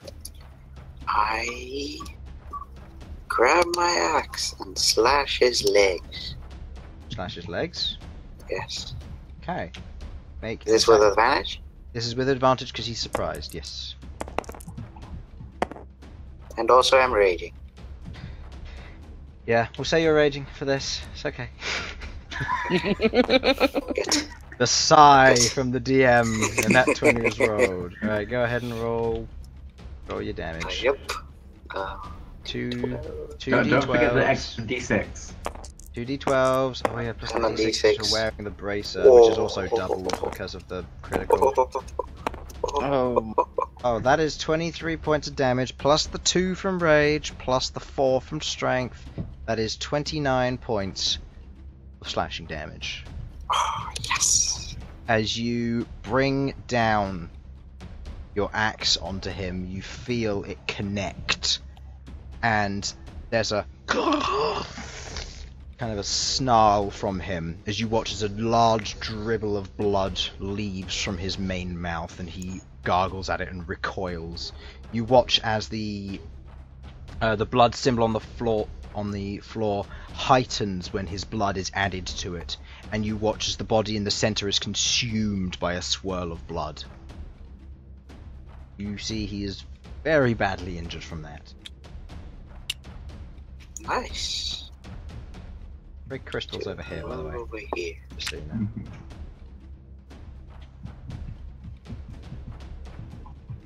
Well, there. That's my turn. Alright, Yep. so Queglod, you're up. I'm up. Yep. If you can mess with the magic thing, that would probably be the most useful thing right now. That's the magic thing. I am sure that would be useful if I knew a way to do that, other than just shooting it, I guess. No, we're still kind of in trouble with these. And Spider-Man. Malcom, you're after this. So I'm going to. We'll start with this one. And the Eldritch Blast this guy. Okay. Give me an attack roll with advantage because he is surprised. Nice. I'll grab my D10 now, just in case. Well, I said just in case. I get the feeling it probably will work with advantage. What was that, sorry? Not too cocky. But Yeah, work with advantage. Because they aren't Yay. aware of you yet. What did you do? And I'm using the orb. Sorry, I should have said that earlier. To turn that into 13 fire damage. Fixed. 13 fire damage. Yeah, you just incinerate the spiderling. It just burns up and. What have I done here? Let me just read. Yeah, just burns up and turns to ashes as the Eldritch Blast leaves your hand and just ignites in the air into a swirling raven. Okay, then we're going to turn to the others. Everyone be careful. These little ones will still be a problem if they gang up on us. Okay. You have anything else you wanted to do? Anything else? Not as yet, no. Okay. Malcom, it is your turn. Alright, I'm gonna use Flame Sphere right here. Right there. Okay, so expend a spell slot. Aims for appears. And I got to roll 3 dexterity saving throws with -1. There's a 16, a 10, and a 14. What's your DC? 13. 13? Okay, so these two pass, this one fails. This one's just obliterated by the fire as it gets consumed and burns up. You watch as the webbing just continues to burn and peels back. That's all. Okay. And now it is his turn.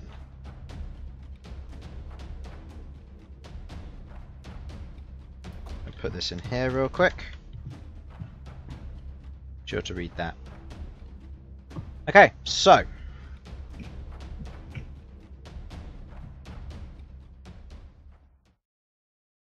you watch as, with the axe pulled out of Calican from by Bhold, you watch as he grasps where his chest is,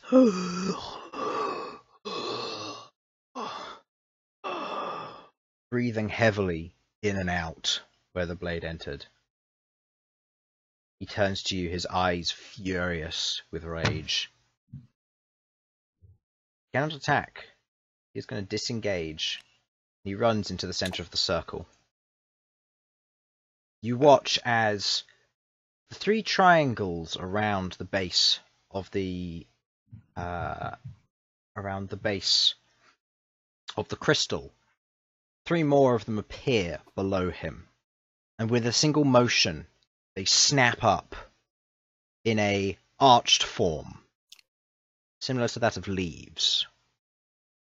Before they peel back, and you watch as the entirety of the flesh and the chitin on the outside is stripped away.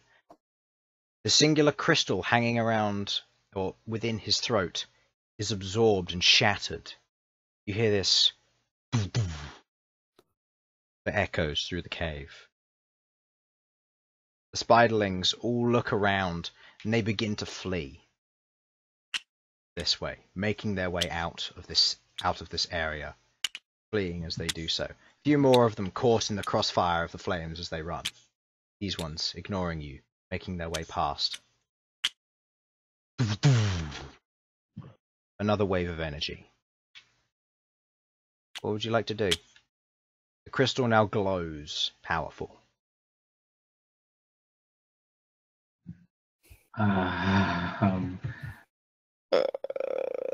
Okay, either that thing's going to explode or he's going to come out of that as a big thing.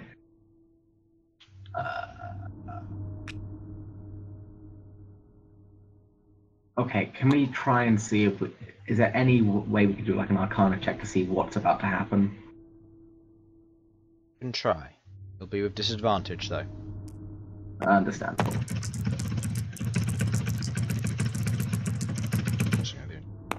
Yours. Advantage is 11.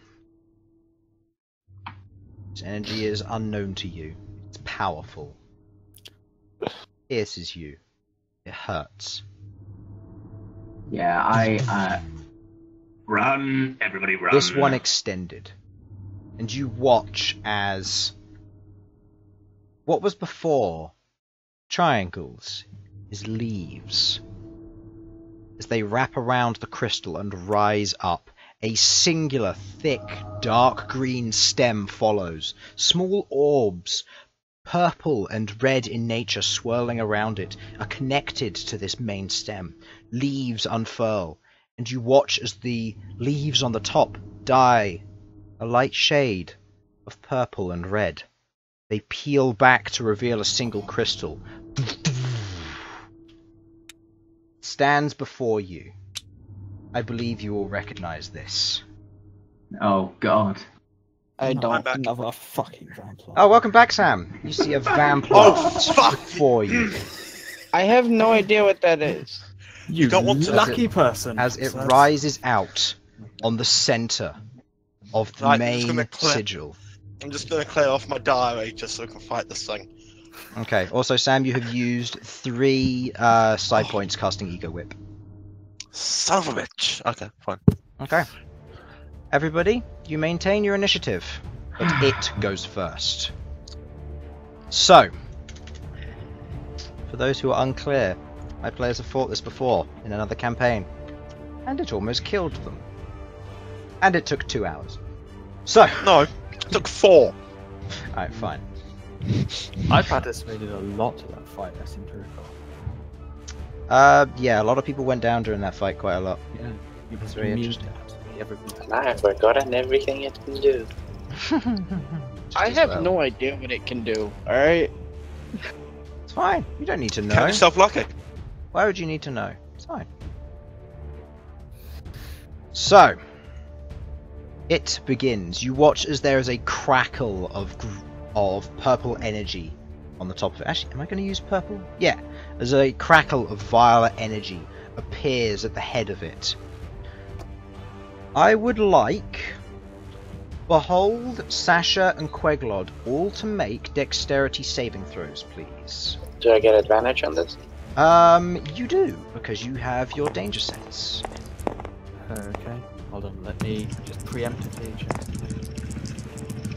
Wait, that's the wrong dice. I mean, I rolled it anyway. It's a 19, but I'll take it just because you rolled it. I'm just going to move these guys over and I'm going to delete this area up here, because I'm going to assume you're not going back there. Now we've got a little more room to work with. So, 19 total, and what's yours? 13. 13.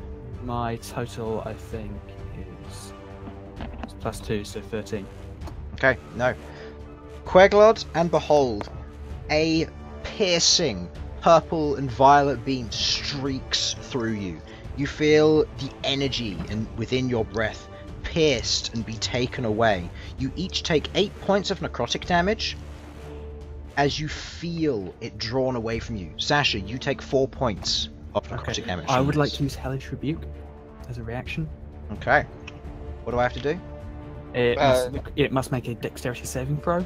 Okay, and it's always cast at second and it's cast as what second level because of your Yes, at second level. Because it's second level. That So is a I'm taking- 19 saving throw. -3 is 60. Assume that succeeds. Succeeds, so it's only taking half of 3d10 fire damage. Okay. So how much damage is that? That's 3d10. 3d10, yeah. Here you go. Go ahead and roll.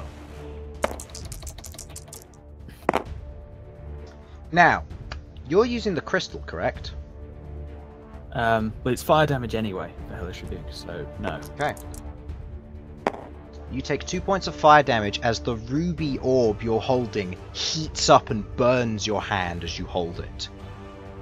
You deal, this is 26, doubled, goes to 52, halved, because of the successful save is 26. You do 26 points of fire damage to this. And the Oh, it's orb weak to is fire. burning hot in your hands now.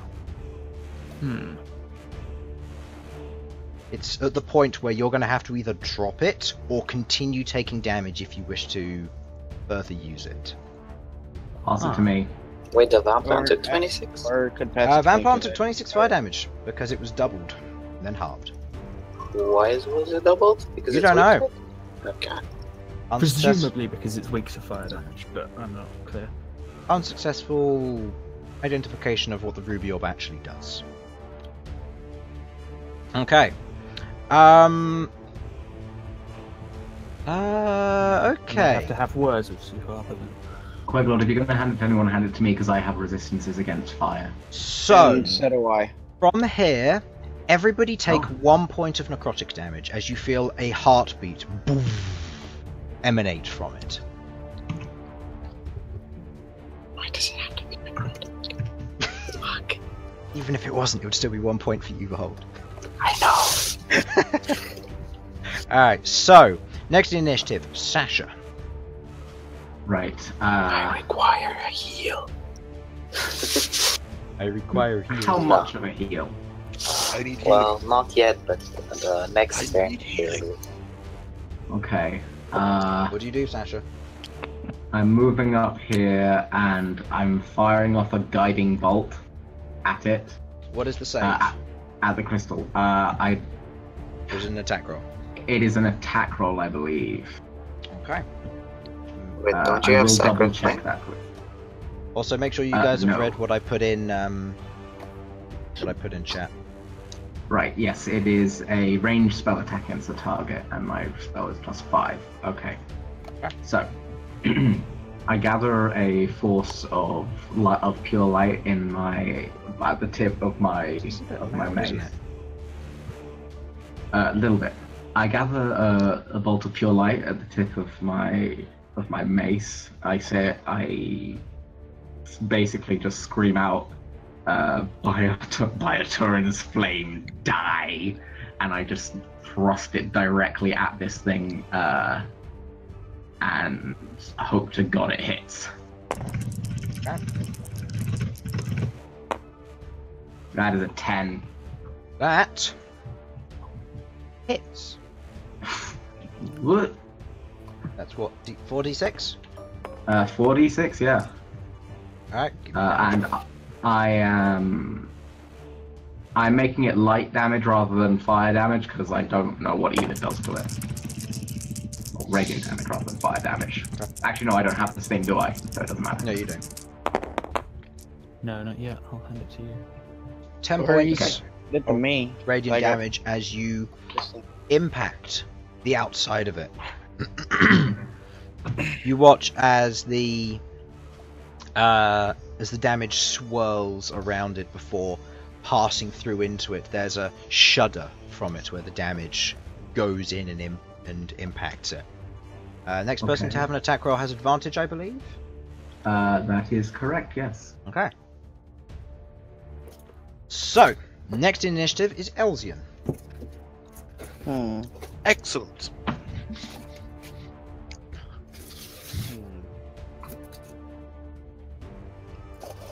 I'm going to ego whip the van plant. Let's see if this actually does what I want it to do.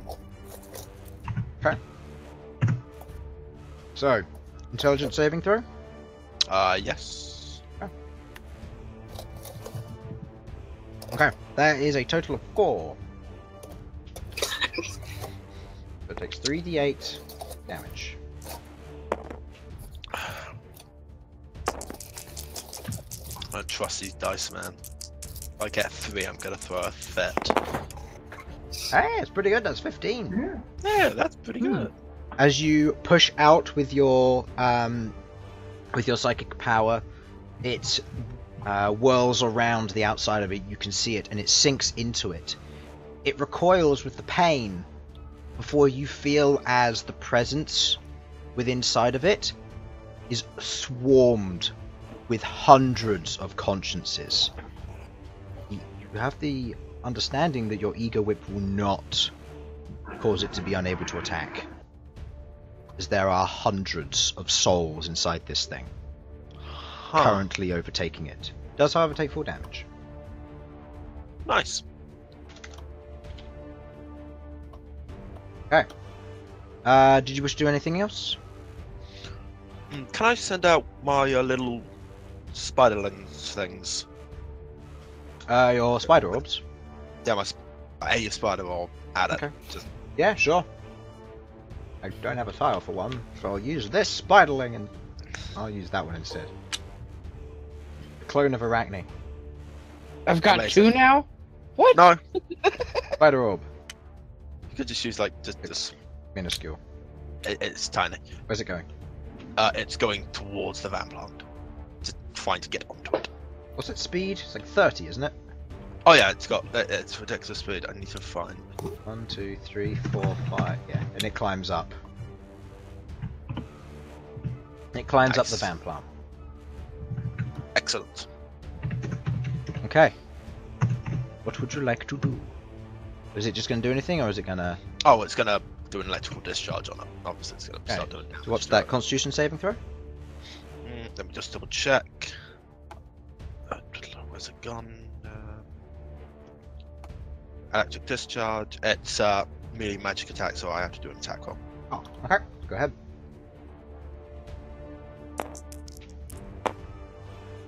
Not bad. Yep, that hits. So there's 1 point of electrical damage to it. Or Yep. lightning damage. And it's a Constitution saving throw or be stunned, isn't it? Yes. That is a total of 11. Does that succeed? No, because it needs to get a Constitution save of 15. Okay.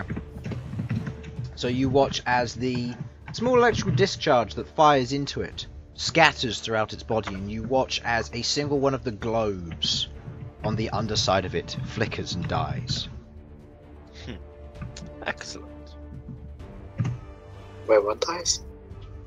One of the globes on the underside seems to have 10 in all, only showing 7 in this image. Is that 10 in all or 10 left? That's 10 in all. Okay. Currently, just one of them's gone out.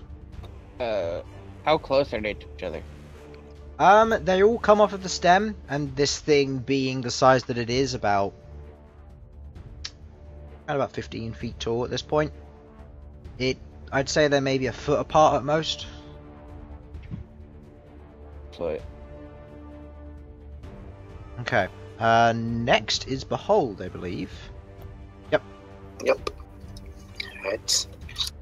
I clench my axe. What? Oh, fuck.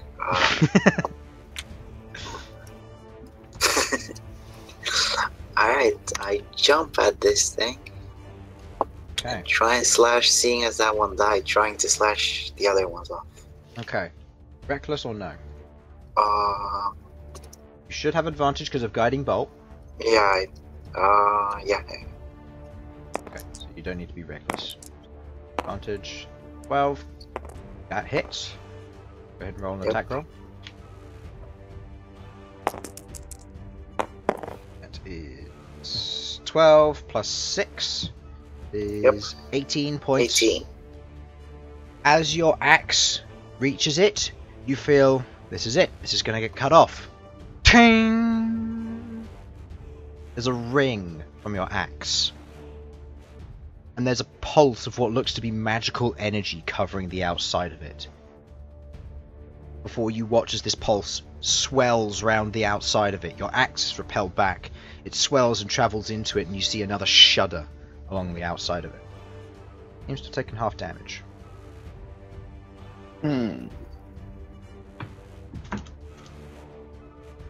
Interesting. Okay. Queglod, you So land we back just on the ground talked about safely magic after that. So Queglod, Malcom, you're next, by the way.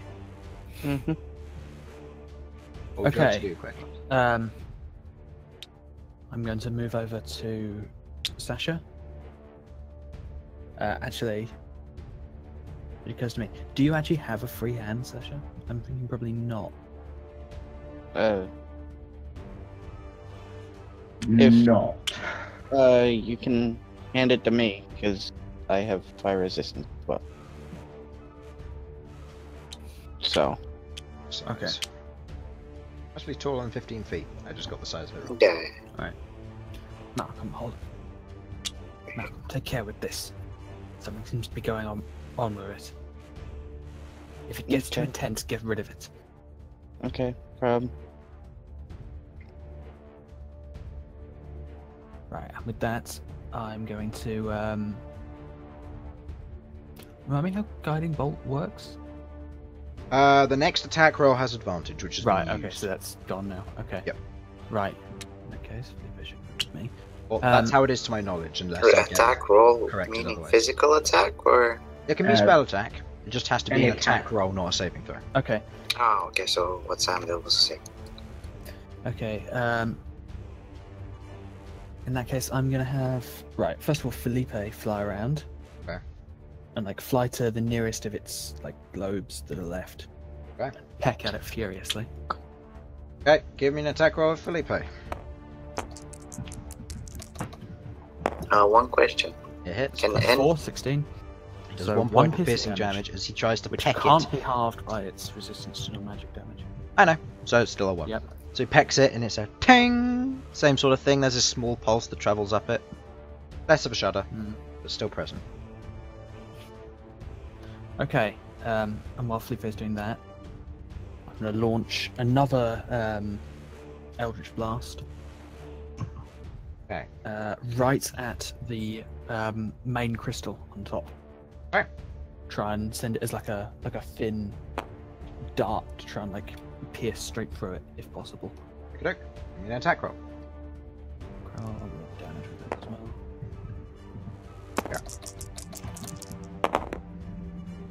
Total of 12, I assume. Plus, yeah, total of 12. Okay, that will hit. That is a max of 10 damage, so that's plus 3.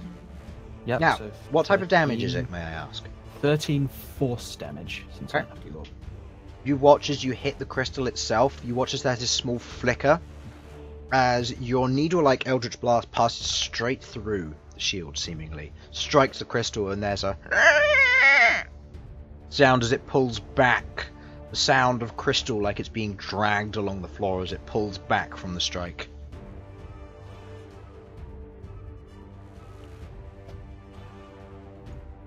Okay, Okay then.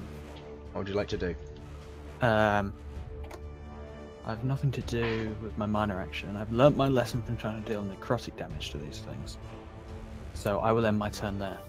I love how you're using One question, campaign metagaming to beat these things. Okay, One question. I very clearly witnessed it like drawing life energy That is true. from me. Like Yeah. I feel like that's a fair assumption. Yeah, that's fair. Can anyone actually infuse like any kind of fire thing to my axe?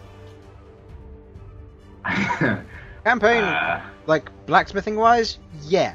Otherwise, no. Also, Malcolm, your flaming spear is still active. I just so you mean, know. if you can Yeah. throw that thing, if you can like stab your axe into it, I can then heat up your axe. But other than that, no. And then you'll but have that to would hurt then you'll have you to and punch it. with your fists. Okay, Malcolm, it is your turn. Alright, I'm moving Flame Spear Okay. over. Dexterity saving throw. That is a 10 total. Nope. So it takes 2d6 fire damage. I'll just drag these.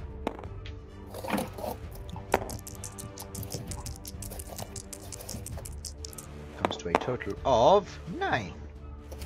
9 points of fire damage as you slam it into the side of it. This one isn't doubled. Hmm. That is your bonus action. I'm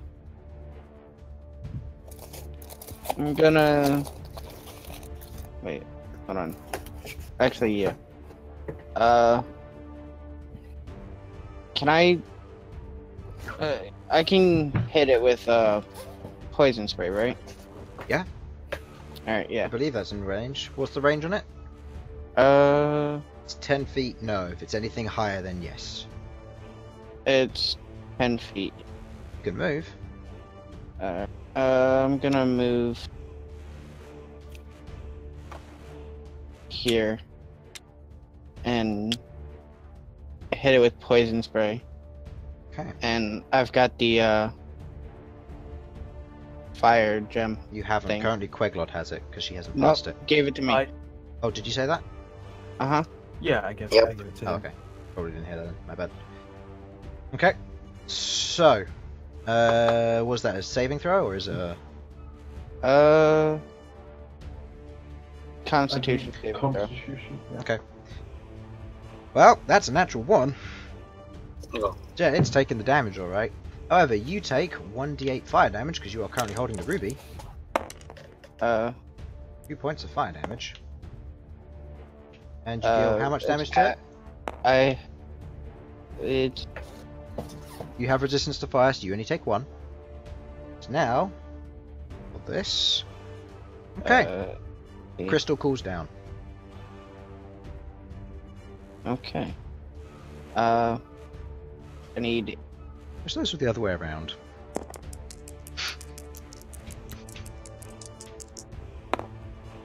Ten points of fire damage. Yep. Okay.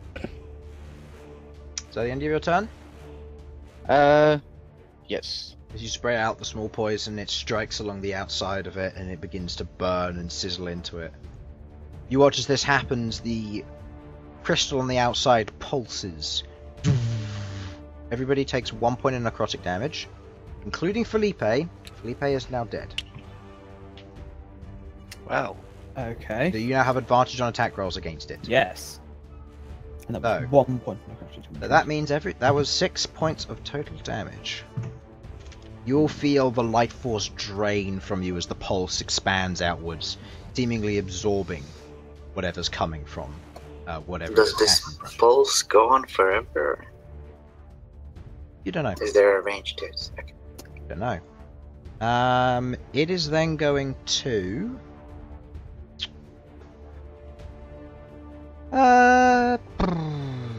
Yeah, sure, why not? What's the current missing hit points of everybody so far? 13. Missing it. Missing hit points, yes. 12. 5. Simon? Oh, sorry, I missed the question. Missing hit points? Missing hit points. 12. Okay. Behold! So Bhold, yes. Behold indeed. Does a... That is a 20 to hit. I mean, do you need to ask? No, not really, but okay. Okay, that is... That was... Ow! Okay, that evens up a bit more. You take 18 points of piercing damage as this thin red crystal strikes. Okay. Is that 18 halved, or...? Yes, that's halved, because it's piercing. This thin blood crystal streaks I mean, into did your you shoulder. halve it to No. 18? There was Or- 18, half that is 9. Okay. Yeah, that's what I asked. I didn't know if it was 18 halved Oh, or it something. was 18, then half it. But yeah. As it does so, you watch as it raises its crystal up, and you watch as these 3 red tethers ting, ting, ting, seem to link through the walls. It gains... It's grabbing from the other blood crystals or bloodstones. Okay, that is a total of that much. Alright. Yeah, choosing ingrain. Pretty much. Pretty much, yeah. Oh, let's I try am that. not doing that well right now. And I Well, can't heal you because of the neither- damn yes. braces.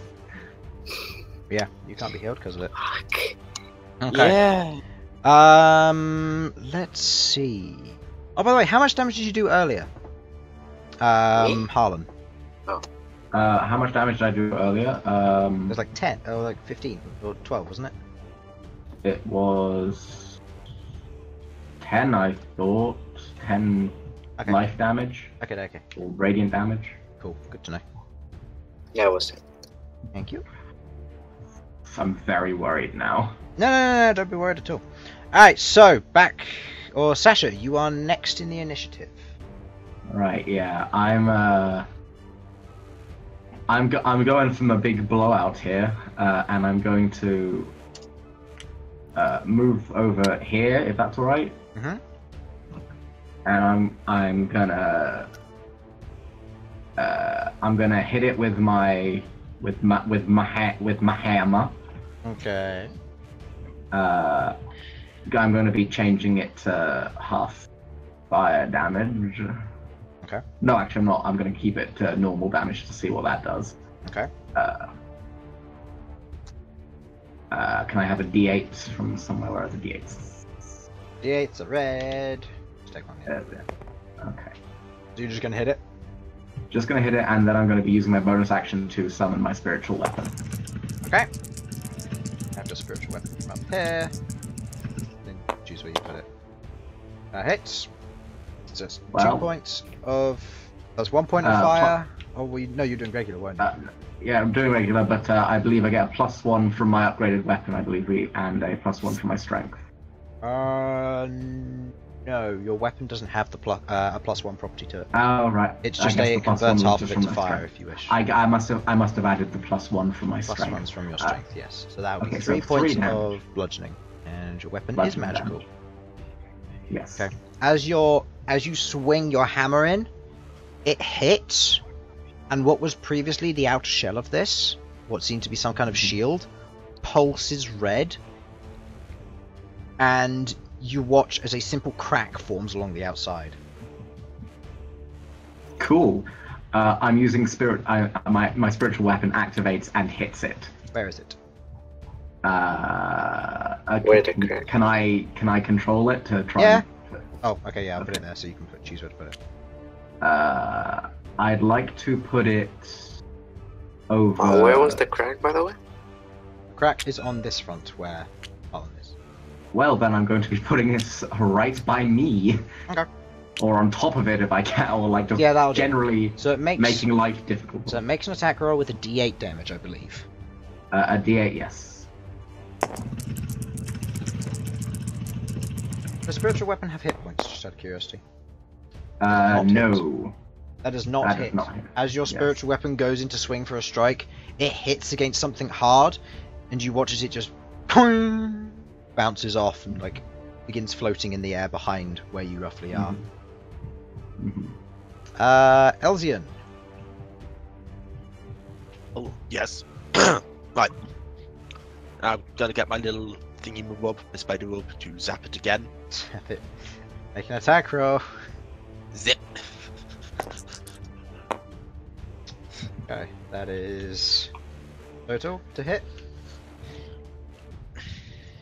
Total to hit. That is just. Oh, that's going to +5 to hit. That's 12. Oh, yep, that hits. There's 1 point of lightning damage. Good job. Yep. And Constitution save. Constitution save. That Down it really is. does anything. That is a 11 again. Great. Yep. Excellent. Okay, you watch as another one of the lights on its stem goes out. Nice. Right then, I am now going to try and mind thrust it. Mind thrust. Intelligence saving throw. That is not as an action. Intelligence saving throw, yes. Yay! 8. What did you get? Gotta beat 14. One of these days, I'm going to throw an intelligent creature at you, and you're going to cry. So, D10 damage. Yes. 1d10 damage plus 2.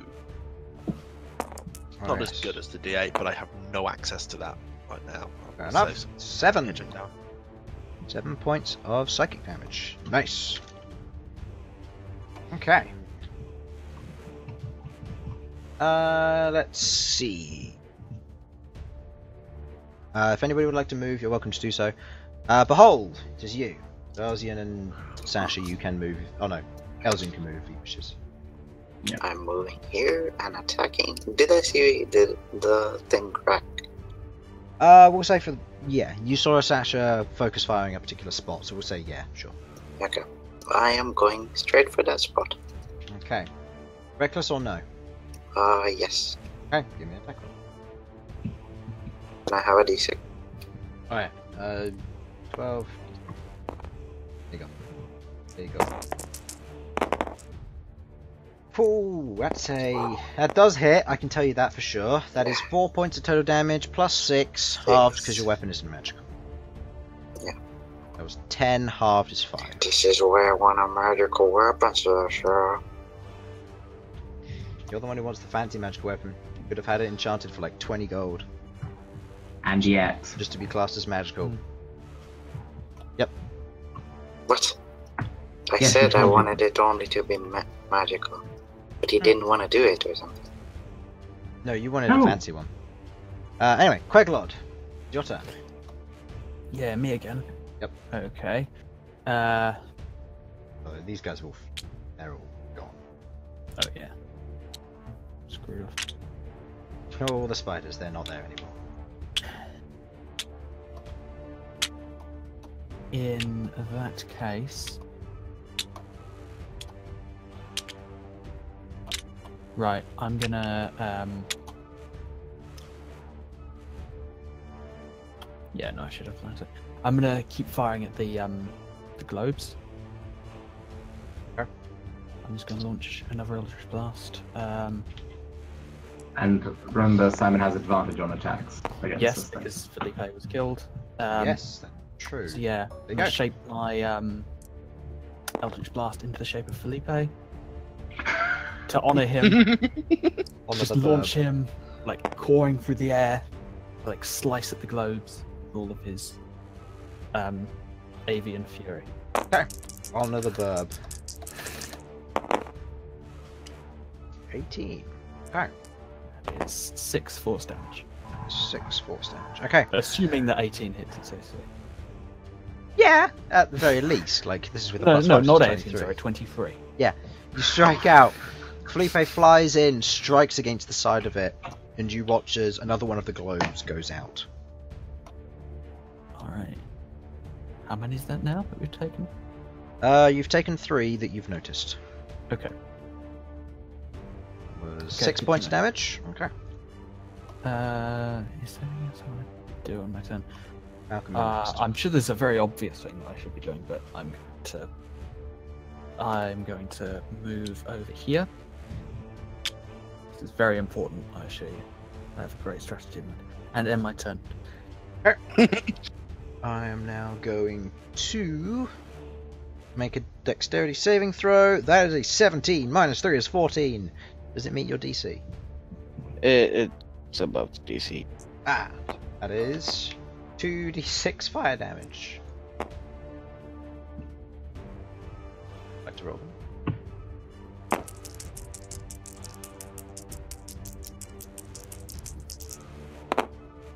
Is 9 halved to 4. 4 points of fire damage.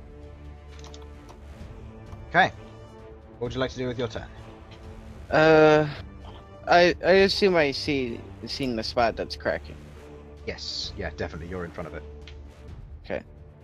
Then I'm gonna move here, and I'm gonna use Delele on, Delele. Okay. and I'm going to swing at the spot that's cracking like I'm swinging a baseball bat. Okay, give me an attack roll. And that is a d8. Over for that. Natural 20. Well, shit. Okay, that one's rolled. This one. Yeah. Okay, go. Go, Oh. Sudz. That is Launch 6 it into plus fucking your orbit. wisdom modifier, which is 3. That Yep. is a total of 9 points of damage, and your weapon is classed as magical. So that is full damage. You just swing in baseball bat as you watch as the brambles or the vines and ivy that surround Lighthouse congeal into this singular, like, gnarled head with these small spikes protruding from it. Malcolm just swings Lighthouse in, striking the side of it, the crack going up the side. Continues to crack further. Now it is the fan plant's turn. I'd like everyone to take 1 point of necrotic damage, please. Of course. Why is it Why? doing that? That's fine. Okay. And now, Behold, you're still the most injured, correct? I have 10 HP, yes. So, Queglod or Elsyan? What are your missing HPs? Missing 13 currently. 3. Okay. You piece of shit. Alright, so, So sorry. Behold and Queglod, I would like you to make dexterity saving throws as you watch as that same violet beam charges up. Okay, thank God. Okay, you succeed, so you're going to take half damage from this. That's Okay. +2, so 15. Soon. Okay, so you both succeed. Nice. Good job. And you both take... 8 halved, that is a total of 5 necrotic damage to each of you. Ow. Yeah, I would like to Hellish Rebuke again. Okay. As it's drawing my life energy away, I want to send with it a burst of fire. What was it, Dex or Con? Dex. Dex. Dex saving throw. 14 minus 3 is 11. I assume that fails. It is 13 DC, so yes, it does. Alright, roll your 3d10. 3d10. This is spell fire slot damage. I don't have the orbs, so nothing's happening there. Nope, nothing's happening there. But it's pure fire damage. That is 13 points of fire damage as you watch as it's engulfed in flame. As it strikes out, swirling around, you watch as the shield cracks all the way around the outside in a spiral motion left behind by the Hellish Rebuke. The plant underneath seemingly untouched still, except for the small damage that has been done to the crystal at the head. Okay. At the end of its turn... Okay. At the end of its turn, you watch as the red tethers ting, ting, ting, snap.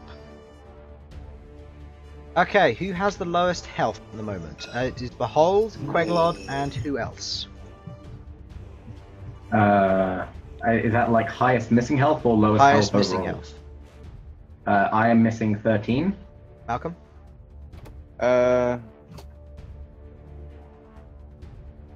It was 8. It was 8 damage we took from necrotic, right? 5. 5. Because it was 10 halved, because you succeeded. Yes. Okay, I'm not doing quite as badly as I thought I wasn't. Yeah. I have Malcolm, how much health are you 28 missing? missing HP. 6. 6. Okay, so, Sasha, Bhold, and Queglod, you watch as these 3 tethers ting ting ting snap, and then link to you, causing no direct harm at the moment. You feel a warm pulse within you.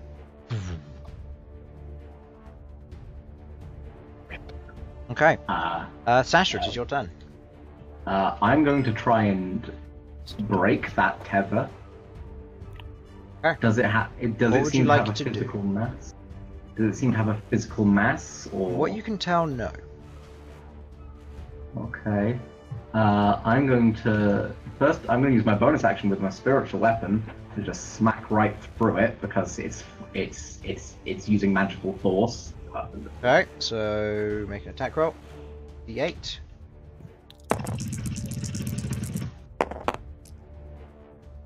That's a Total? +5 on that. 10, that hits, so that is 8. Plus another 5. Plus another 5, so that is 13 points of damage. You watch as this time your Smashfist hammer for your spiritual weapon glows now. After it had bounced off, it swings through. There's a and you watch as the shield around the outside shatters, falling into small red pieces down below, which then proceed to turn into this red mist that rises up around it. That doesn't sound good. So that was that minus that. That's carried over. Okay. Okay. Then using the actual Smashfist hammer, Okay. I'm going to try and... I feel it's going to go so badly. I'm going to try and attack the big crystal. Can I get It is to currently up high. You're going to have to jump and attack. Yeah, I feel like it won't go well. Okay, instead I'm going to go attacking some of the bulbs at the bottom. Okay. Make an attack roll with disadvantage, please. Can I ask why disadvantage? You don't know yet. Understand after. Okay, that still hits. 2 damage. As you go to swing, the red tether, you watch as a hand swipes out and grabs your hammer. You push through with what strength you have, smashing into one of the orbs at the bottom, shattering it.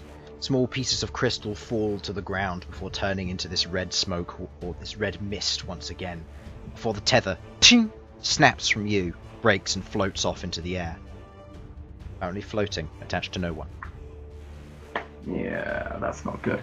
Okay. Next initiative will be Behold. Would you like to... Oh no, Elsyan, sorry. Would you like to do anything else, Sasha? I'd like to spend my move action to move my spiritual weapon. It's a bonus action, but yeah. And it's Oh. generally in with the attack. So you move first, then you attack. So I'll say if you want to, then it didn't attack the location. Okay, well, let's just ignore that and keep that happen. Okay. Elsyan, it is your turn. So how's the van plant looking? Now that you can get a better closer look of it, the shield is broken, and you can see what look to be small trickles or something running down the crystal. The plant itself seems unharmed, other than the small globes which have been destroyed or have gone out. All of them? Oh, speaking of which, No, some of them have. speaking of which, another zap, please. Alright, attack roll. I'm going to preemptively do this Constitution saving throw and hope I succeed this time. Well, that's a 20 total. Never mind. Never mind! Yeah, you watch as you go for the electric strike, the tether that is reaching out snaps onto the orb, swings it, flings it. 20. Flings it over here. Scatter die. Scatter! Well, actually, where's my scatter die? Hold on. Gotta do this. Okay. Most useful die in the game. Yes, it's most useful die in the game. Okay, it goes over here, and it seems to deactivate, as if something is conquering it at the moment.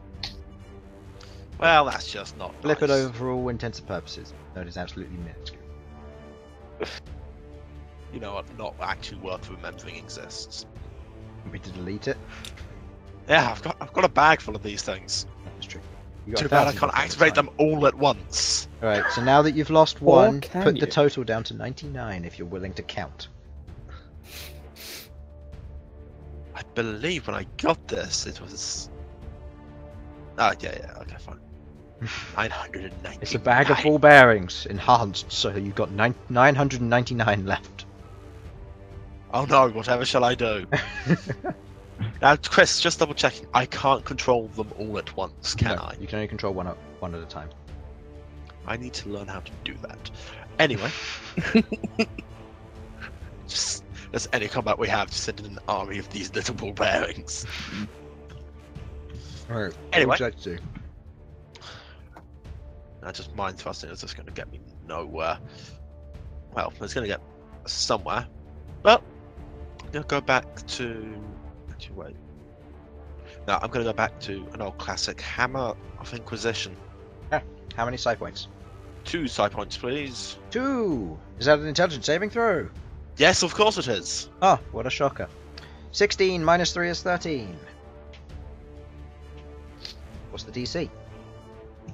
14. Sorry. 14. Alright, yep, fails. So And that is- will be 2d10 2d10. damage.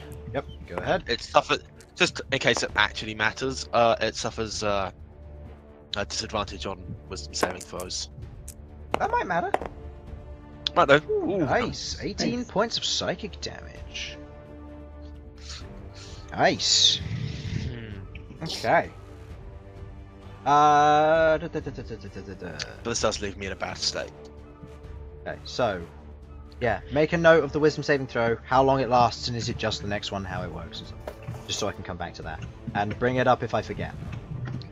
As you bring down the Hammer of Inquisition, it strikes at the crystal. You watch as these splits travel up the outside of it.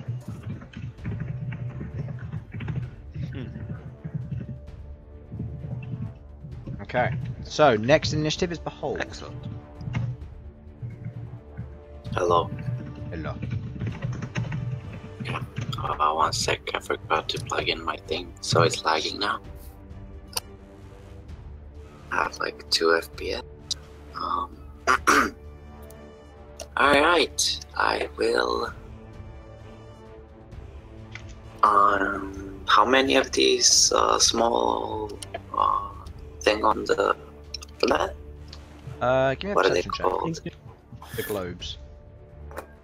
Uh, You wanna know how many you've got? Make a perception check, otherwise. yeah, hold we've on. It takes like 10 destroyed seconds 4 of to them as scroll far to as the I'm other aware. side of the screen.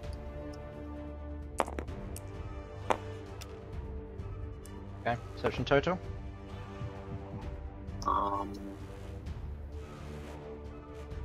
This is gonna be a nightmare. From your point of view, I'll just say that you can see 3 that are deactivated. Alright, I can't actually hold tab to Google right now. Because fucking hell. What are you looking for? I can't even hold tab thing because I'm lagging. I didn't plug in the PC, so the battery got very low. Oh, I see. Your perception is 1, so it's 9. Yeah, so you see 3 from your current direction. What would you like to do? Now I can't get to the game. I grab my axe and try and attack the one closer to me, which is active. Reckless or Slash no? through it.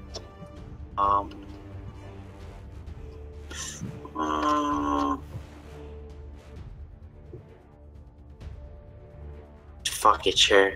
Okay, so you make a basic attack roll. 1 die. Okay. You want me to roll it? Just let me know, just because I can see you're lagging quite badly. The d6 isn't rolling, so I'll roll that.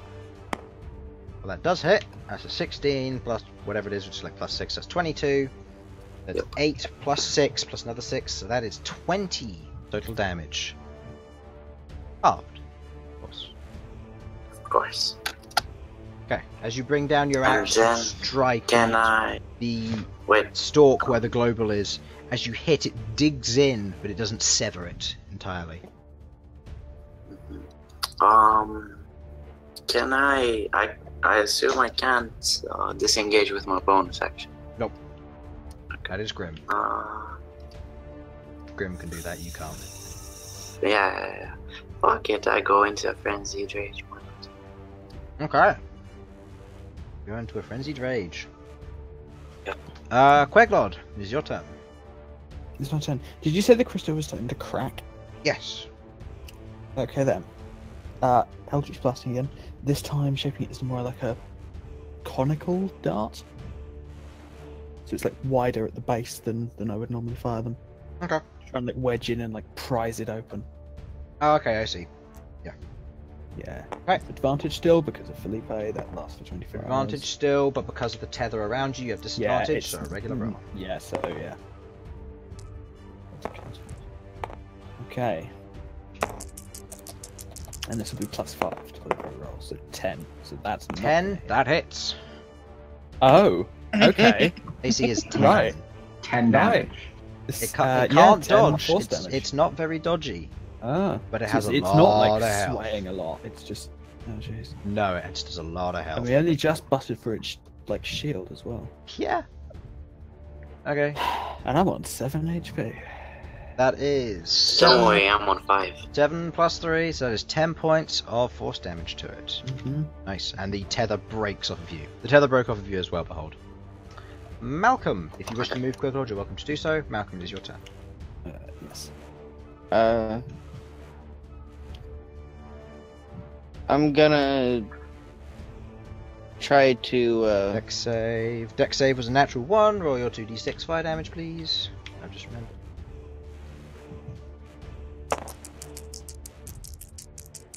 Show me what you got. 5. Okay. Go ahead. My bad. I'm going to again. Going to the bathroom quickly, grab it. I'm gonna try and try it again and hit it with my staff, trying to slam it into one of the orbs Okay. that are. Yeah, roll.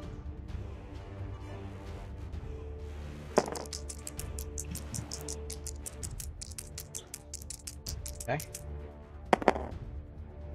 again! Alright, roll your D8 again.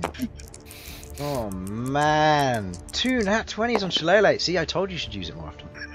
That is 10 plus 5, 15 points of damage. Okay. You swing into the globe. As you do, you strike it and you watch it shatter. You watch as the van plant above coils and you watch as these cracks begin to form up it. It looks at you straight with the crystal head. And as it rushes towards you in a act of heroism almost, Arachne jumps from your shoulder. Oh. Oh. No, not Arachne. And she jumps onto the main portion of the crystal. The crystal shatters in that instance. And you watch as these forms, these tiny blood droplets almost, form around Arachne. And within that single moment you watch as this light blue tether swirls from the forehead of Arachne, swirling around her body. Within that moment you hear a shattering sound. Looking up, you cry out Arachne's name. The form of the van plant falls to the ground, large chunks of crystal falling to either side. The main form of it slumps to one side. The remaining orbs on it go dim. The stalk withers and burns. The shrieks and the smoke forms and breaks off around it, forming more of the red mist which dissipates shortly afterwards. The heartbeat sounds. There's one final one. It echoes and fails, disappearing off. Arachne falls to the ground, slumped over, legs sprawled apart, covered in this red liquid around the outside of her, with these light blue tethers tying onto her. What do you do? I'm gonna pick up Arachne. Oh, it died? Mm-hmm. Right, what did I miss? Malcom got the final blow. And Arachne is currently covered in some blood-like liquid and blue tethers, which expand from the forehead portion. Okay, can I try and do like a medicine check on it? Yeah, sure. Why not? Go ahead. I want.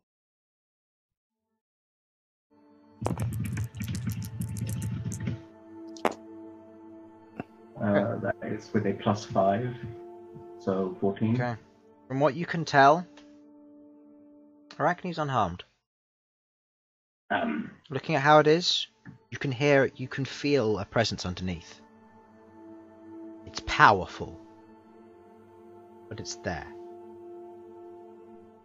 You can hear the heartbeat. Feel for it. The only portion of life that remains within her, the soul portion of her, beats. Spiders don't usually have hearts. And look, I don't know quite what's happening here, but I know she isn't dead. There's a powerful presence here, maybe because of what she did, but she's not dead. She shouldn't have a heartbeat, but she does. And she's alive. So, you know more about arachnids than me, but she's not dead. I would imagine this could be what Griegrindel was talking about. Speaking of which, he now crawls out of the hole in the ceiling. Yeah. Pussy. He drops and slowly lowers himself down next to you, Elsyan. Seems everything went as planned for you. Is dead. Form is dead too. Also, was this the Inquisitor? Was this the Inquisitor? Yes. Oh. It was, and then he got consumed and became a van plant. Yeah. Okay, of course. I'm gonna. There's pick no up trace of the Arachne. body that was there before, was it? Is there? No, the body is gone, obliterated after what happened. Okay. Would I be correct in assuming it was a tree person by any chance? A Sylvan elf? No. Were they? No, Oh, it was a female human. Okay. From what I'd you I'd like saw. to go and destroy this crystal over here. it is the crystal. altar. It was the crystal. Oh, whoops. It was the crystal. It was the powerful thing. You go over to the altar? Yeah, I'd like to look around, see if there's anything, any like notes, anything readable, or if it's just all decorative. You see a book on the main altar. It's written in some script you can't understand. You also see what looks to be a knife with a little bit of blood on it. There's a pool of blood and the remain of a skull with the eyeballs still intact in the sockets. And you see a large spider altar, or icon, I would say, that has blood dripping from it currently. Is the human? Okay, I'm going to take the book with me. Okay. From what you said, Bhold, I assume you said, is the human okay, or? No. Is that the human skull, or is it some kind of? It's a humanoid skull. You don't know of whose. You assume it was there before the woman got consumed. And if it was a human, size-wise, is it the right size for a human, or? What was that, Infernal? And hold on a sec, Simon. What was that? You can't hear me, or what? You're a little quiet. I said I meant if the skull was a human skull or some other race. Oh, you'll have to do a nature check. They're a humanoid. Alright. Sasha's got to head off. We'll be closing soon, so yeah, go ahead. I'll close up. We won't do too much without you. Bye, guys. Have fun, guys. Adios. So, what did you want to do, Queglod? No, I was just asking if it's like the right size to be human, or if it looks more like a smaller humanoid race or whatever. It's larger. Okay. It's more like a hold size. Hmm. The jaw's a bit more square and thicker, though. Similar to that of a untusked orc, almost.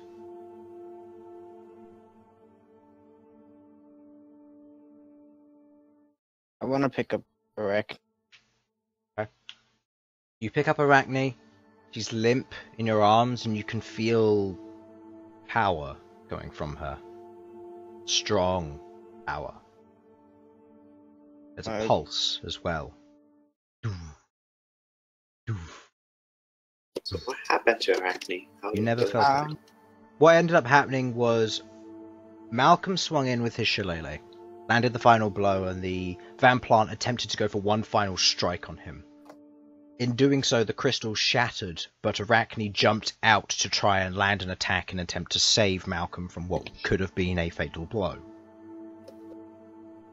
As a result, what was inside of the crystal was a reddish liquid similar to that of blood. Swirled around Arachne, and these blue tethers erupted from her forehead before swirling around her body, and she fell to the ground. She's okay, from what you can tell. I'm gonna go to Gregil, ask what's going on. She's growing up. Growing up? She'll be different from other spiders. Might mean she gets rejected if you ever release her into the wild. But she'll be far stronger than all of them. How so?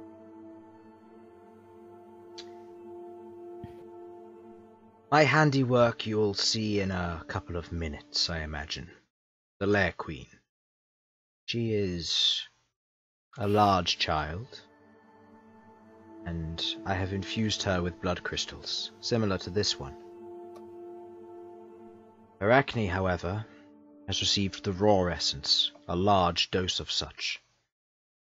Whether that was around her skull, it's defended her.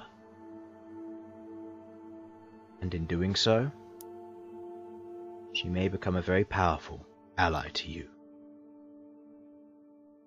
But I can't say.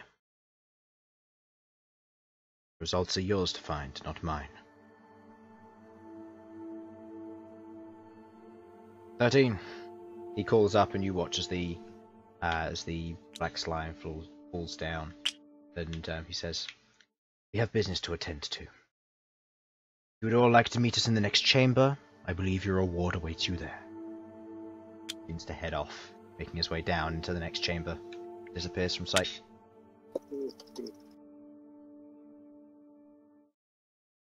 Sprawled around are the chunks of this crystal. There are some what looks to be pieces of petal, burnt up or broken down plant matter. And you can see what looks to be a very thin red liquid that's on the floor, similar to that surrounds Arachne.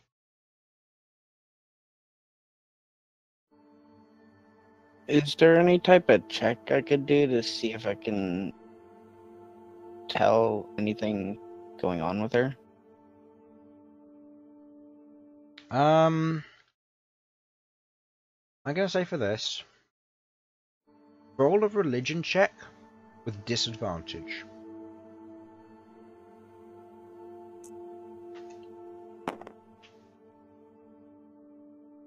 Can we spawn another one or just roll it twice? Yeah. Do it.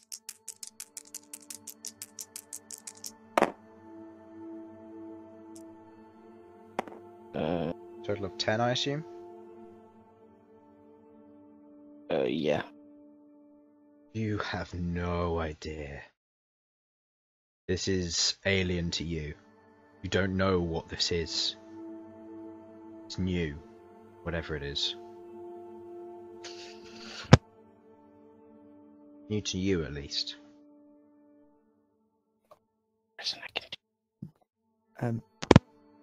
One quick question.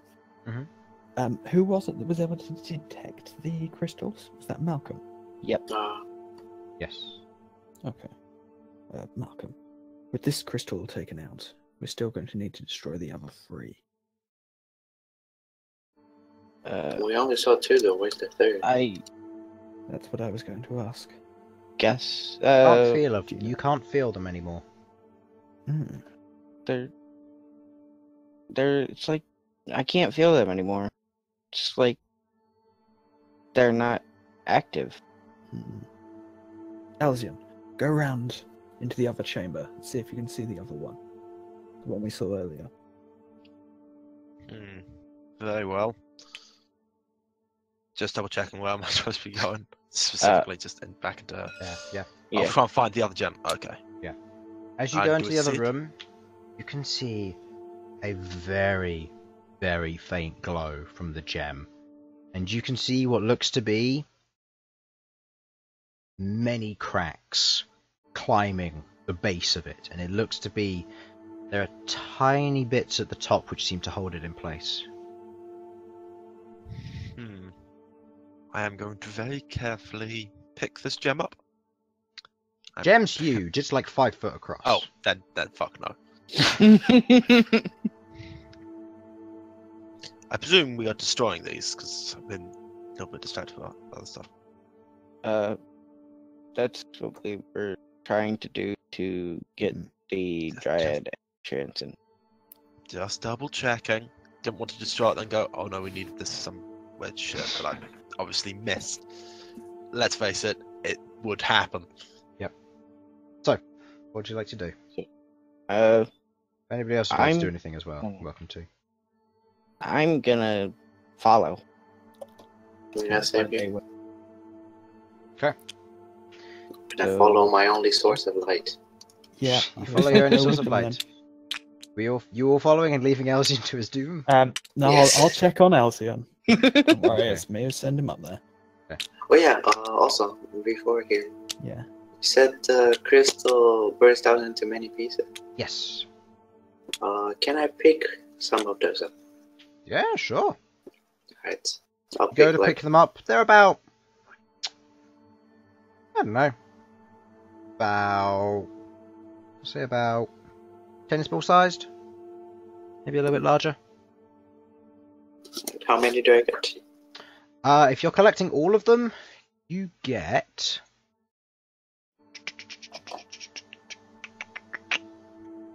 nope, wrong one. That's what I need. You get a total of 20 pieces. And among those you find... give me a investigation check.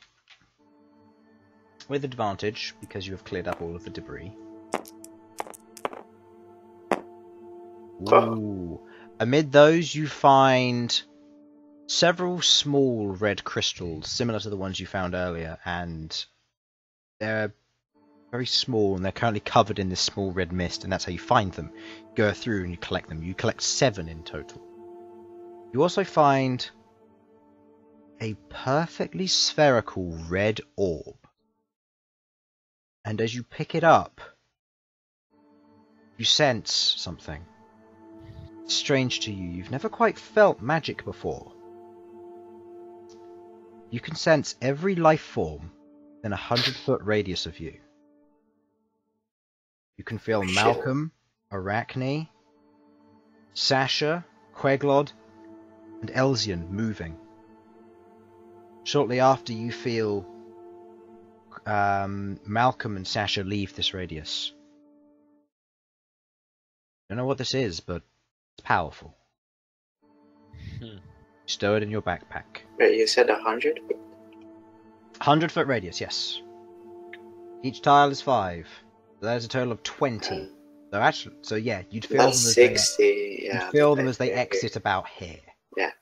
You still feel everybody else, by the way. Is there anyone else I can do? No.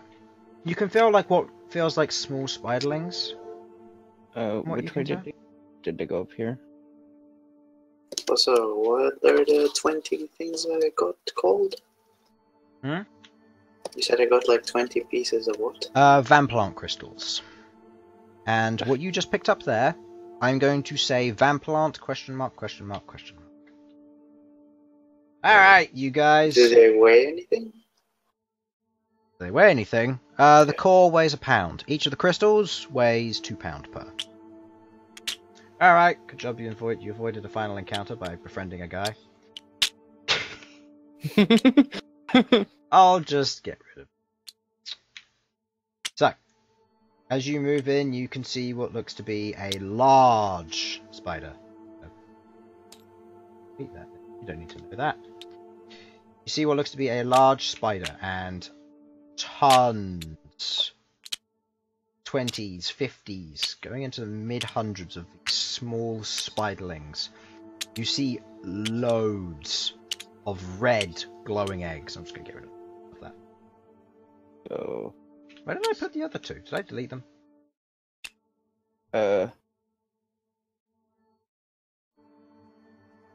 Oops. Maybe. Oh well, we'll assume they're there. Rip. Okay, we'll just use this. Hello. Hello, friend. Hi! Headed What's on that? ahead. I accidentally deleted them. Where did they go? Hold on, I'll just get new ones in. Nope. Charatan, where you at? Oh, I'll use the slime. I'll just use the slime and I'll use the big boy for now. I'll just use the little version of the big. He's there, don't worry. Alright, so you see experiment 13 and you see Bree Grindle standing there. And he looks over and he goes, "This is what she may become in the future, but unlikely so." And he gestures over to this large spider, huge abdomen covered in these red crystals that link backwards. It stares at you, seemingly unscared of you, but unthreatened also. "This is my friend." Oh, I found him. Found him. And now I just deleted the carrion grab. Ah well. As they stand there. "This is all I can offer." And he gestures to what seems to be a pile of bones, web, bits of wood. "Unfortunately, I have not roamed this, but you are free to do so." I'm gonna do just that. Okay. So, make an investigation check, please. I'll help you out. Yeah, seeing as you're the next one, we'll say Harlan's there as well. So I'll roll one for Sasha. And good job, Bhold. Even with your -2 to investigation, Yep. you're doing well. Of course. 10 again. and a -1 to Sasha. So, wow. Yeah, as you I got the rummage through, highest? Oh, God.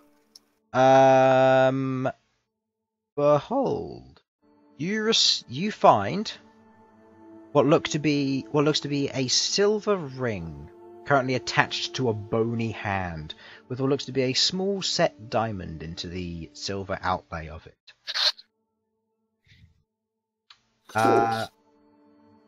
Malcom, you seem to find a small pouch. It's tan brown in colour. It's strange, it's kind of soft. A little bit of fur on the outside, and looking inside it has these small spherical kind of like pom-poms in there. And we'll say that Sasha pulls out what looks to be a piece of green chalk. Nice. Getting the important. Yep. She got crayons, guys. Jelly. I'm jelly looking at the diamond in the ring. Okay. I'm meant to Feels drop bad. out of this campaign if this sort of favoritism is going to continue. What, we cut with crayon? Yeah. Not right, Chris. I'm sorry. It just happens. Okay. Back where you are, Queglod, you walk in and you see Elsyan currently peering at this ever so slightly glowing shard. Hmm. This looks like a thumbs up. Chris, what are you doing with them? He thumbs up right here. Good job, you cleared the boss. Anyway, Doesn't look like it's capable of doing anything anymore. I suspect that's why Malcom couldn't detect any of the others. it's probably incredibly fragile right now. You say there was like a tiny bit at the top? That was There's a just tiny bit at the together? top which is uncracked. Okay, I'm going to fire an Eldritch Blast there. Fire an Eldritch Blast. Yep. Fire an Eldritch Blast. You watch as it shatters into all these tiny pieces that fall down and crumble. You watch as from the center a small red bead falls down as the rest of the crystal around it scatters into this red mist. No sense taking any chances. And I'm going to collect the bead and head back over to where the others were. Okay. So as you all head over, you see that the others are currently rifling through what seems to be a pile of stuff. And Gree looks over and goes, "The rest is over there if you are interested." Gesturing to you two who just walk in. Gesturing up to this way over here. Okay. Yeah, I'll go and take a look at what's over there then. Okay. You doing the same, Elsyan? Yep. Okay. I'd like each of you to make an investigation check. Also, you have Felipe back as well. Just say for that.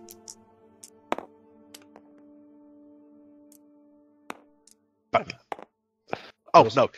I was looking at it from slightly further far. I thought it was a 1. Investigation? No, my investigation is a 6, so that comes to a 13. 13. Nice. Yours? Mine's a 10 total. Okay. Elsyan, looking through, you find 2 pieces of bone tied together.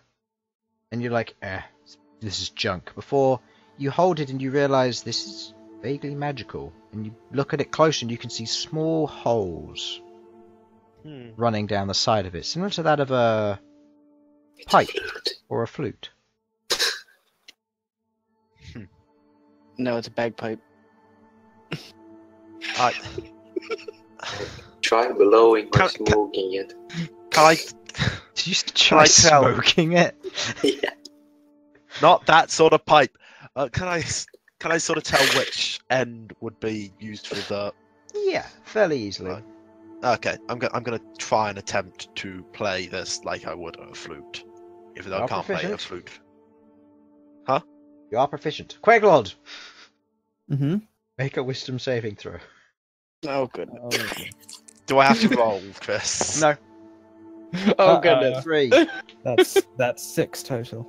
You hear this Uh-oh. eerie tone come from these played flutes, or this set of flutes, and you feel fear rush through your core as these pipes are played.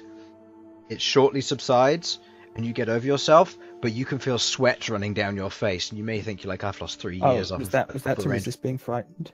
Hmm? Was that to resist being frightened? Oh yeah, give me a If so, I should have had advantage. Oh yeah, sorry, I forgot about that. That's alright. I'd You had advantage. forgotten as well. Yes, Braveling. Oh, never mind. Actually, what is your wisdom save? Oh no, wisdom save is 3. I thought there was a 1. That's a 10 total. That's 10. Let's see, what's the DC on these things? No, you were scared still. Yeah. Yeah, there was an eerie sound, and the rest of you heard it, and it was a really eerie, high-pitched kind of playing. If it wasn't so eerie, it would be nice playing, but it's strange. You may now add this to your inventory if you wish. I think I will. More psychological torment for my enemies. Elsyan's getting an edgy teen theme with all the bones. Alright, so... Can go around a city killing people and putting them into sacks. And... What? No! I'd never do that. I mean, no, I would never do that. I wasn't suggesting you would, Chris. You Okay. just put that down yourself. And Queglod, Mm-hmm. you find one remaining thing. You find a small small golden skull. Tiny, really. Say it maybe just about fits in your palm as a halfling. Small Right. gold skull with a chain around it.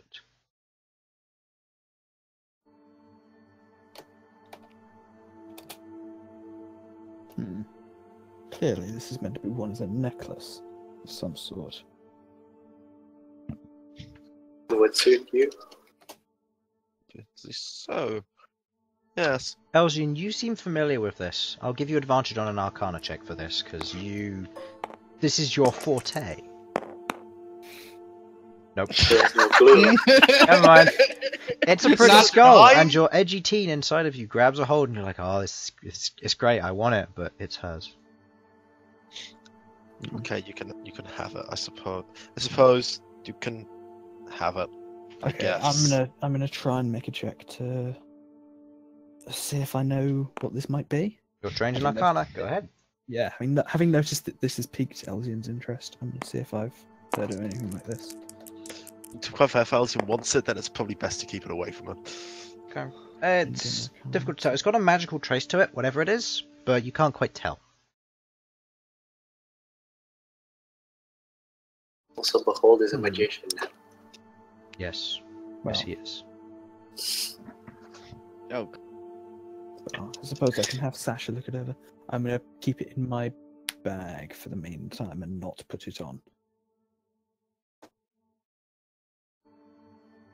And at this point, with you currently there, Malcom, you're looking out and you see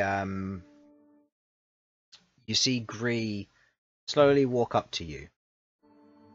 He reaches into a pouch and he pulls from his side. Seeing as you upheld your end of the bargain, I have given you your side. And I now wish to go free. I offer you advanced payment for my life. And he hands you a necklace. You take it? yeah. As you hold it, you see a charm depicting some kind of broken wound slice almost in flesh, set into a ruby, and with gold hands wrapped around it on this long golden chain. This feels magical to you. Hmm. I believe this would best suit you or one of your companions. Get injured. See that. Maybe it'll help. But all the same, I wish to escape here now. It'd be done with this. 13. And you watch as 13, in a few simple strikes, jumps over and, with a simple, pulling back one of his arms into a bow-like form, releases an arrow which strikes the top of the spider. It screeches out, rearing its head back, and you watch as 13 sinks into the body. You watch as all of the red crystals go dark black, and you watch as the form collapses in on itself, and 13 is standing there. Blood all around him. The spiderlings in the back panic and scatter. He moves in and you watch as each of his arms strikes out, adding to his collection, grabbing a spiderling and pulling it in. You watch as whatever life force exists on it gets pulled in, drained and absorbed into him. Each, one by one, the eggs and the spiders are destroyed. Let there be no more trace of these heretics. And now, you are free. Imagine he did that to the other guy. Can't. Why not? These creatures are my creation. I have power over them. Calacan is of Mother's creation. I have no power over him. Nor does 13.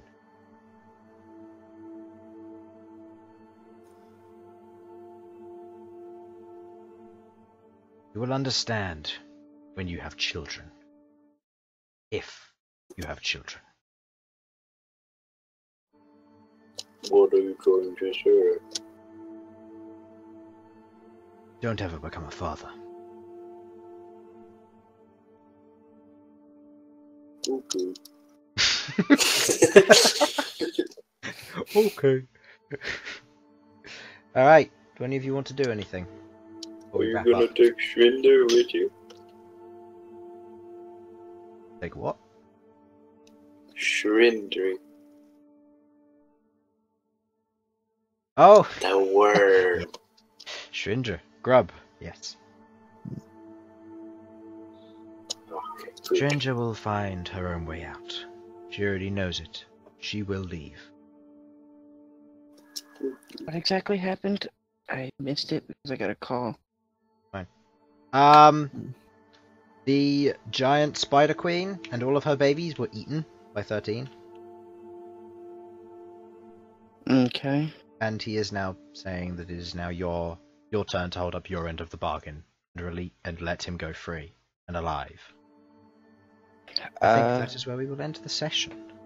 Okay. So, note this down. Up to you whether you wish to betray him, or whether you wish to let him live. So, to everyone at home, or work, wherever you may be watching this, if you are on YouTube or Twitch, thank you for watching. Hope you enjoyed. Feel free to follow, it does help. And check out the series on YouTube, that is the one that's most up to date, if you wish to catch up on everything else. And good job! Defeated a van plant, without anyone dying. Almost. Almost. Does good damage. Anyway, thank you for watching, hope you enjoyed. See you next time. Bye-bye. Bye. Bye.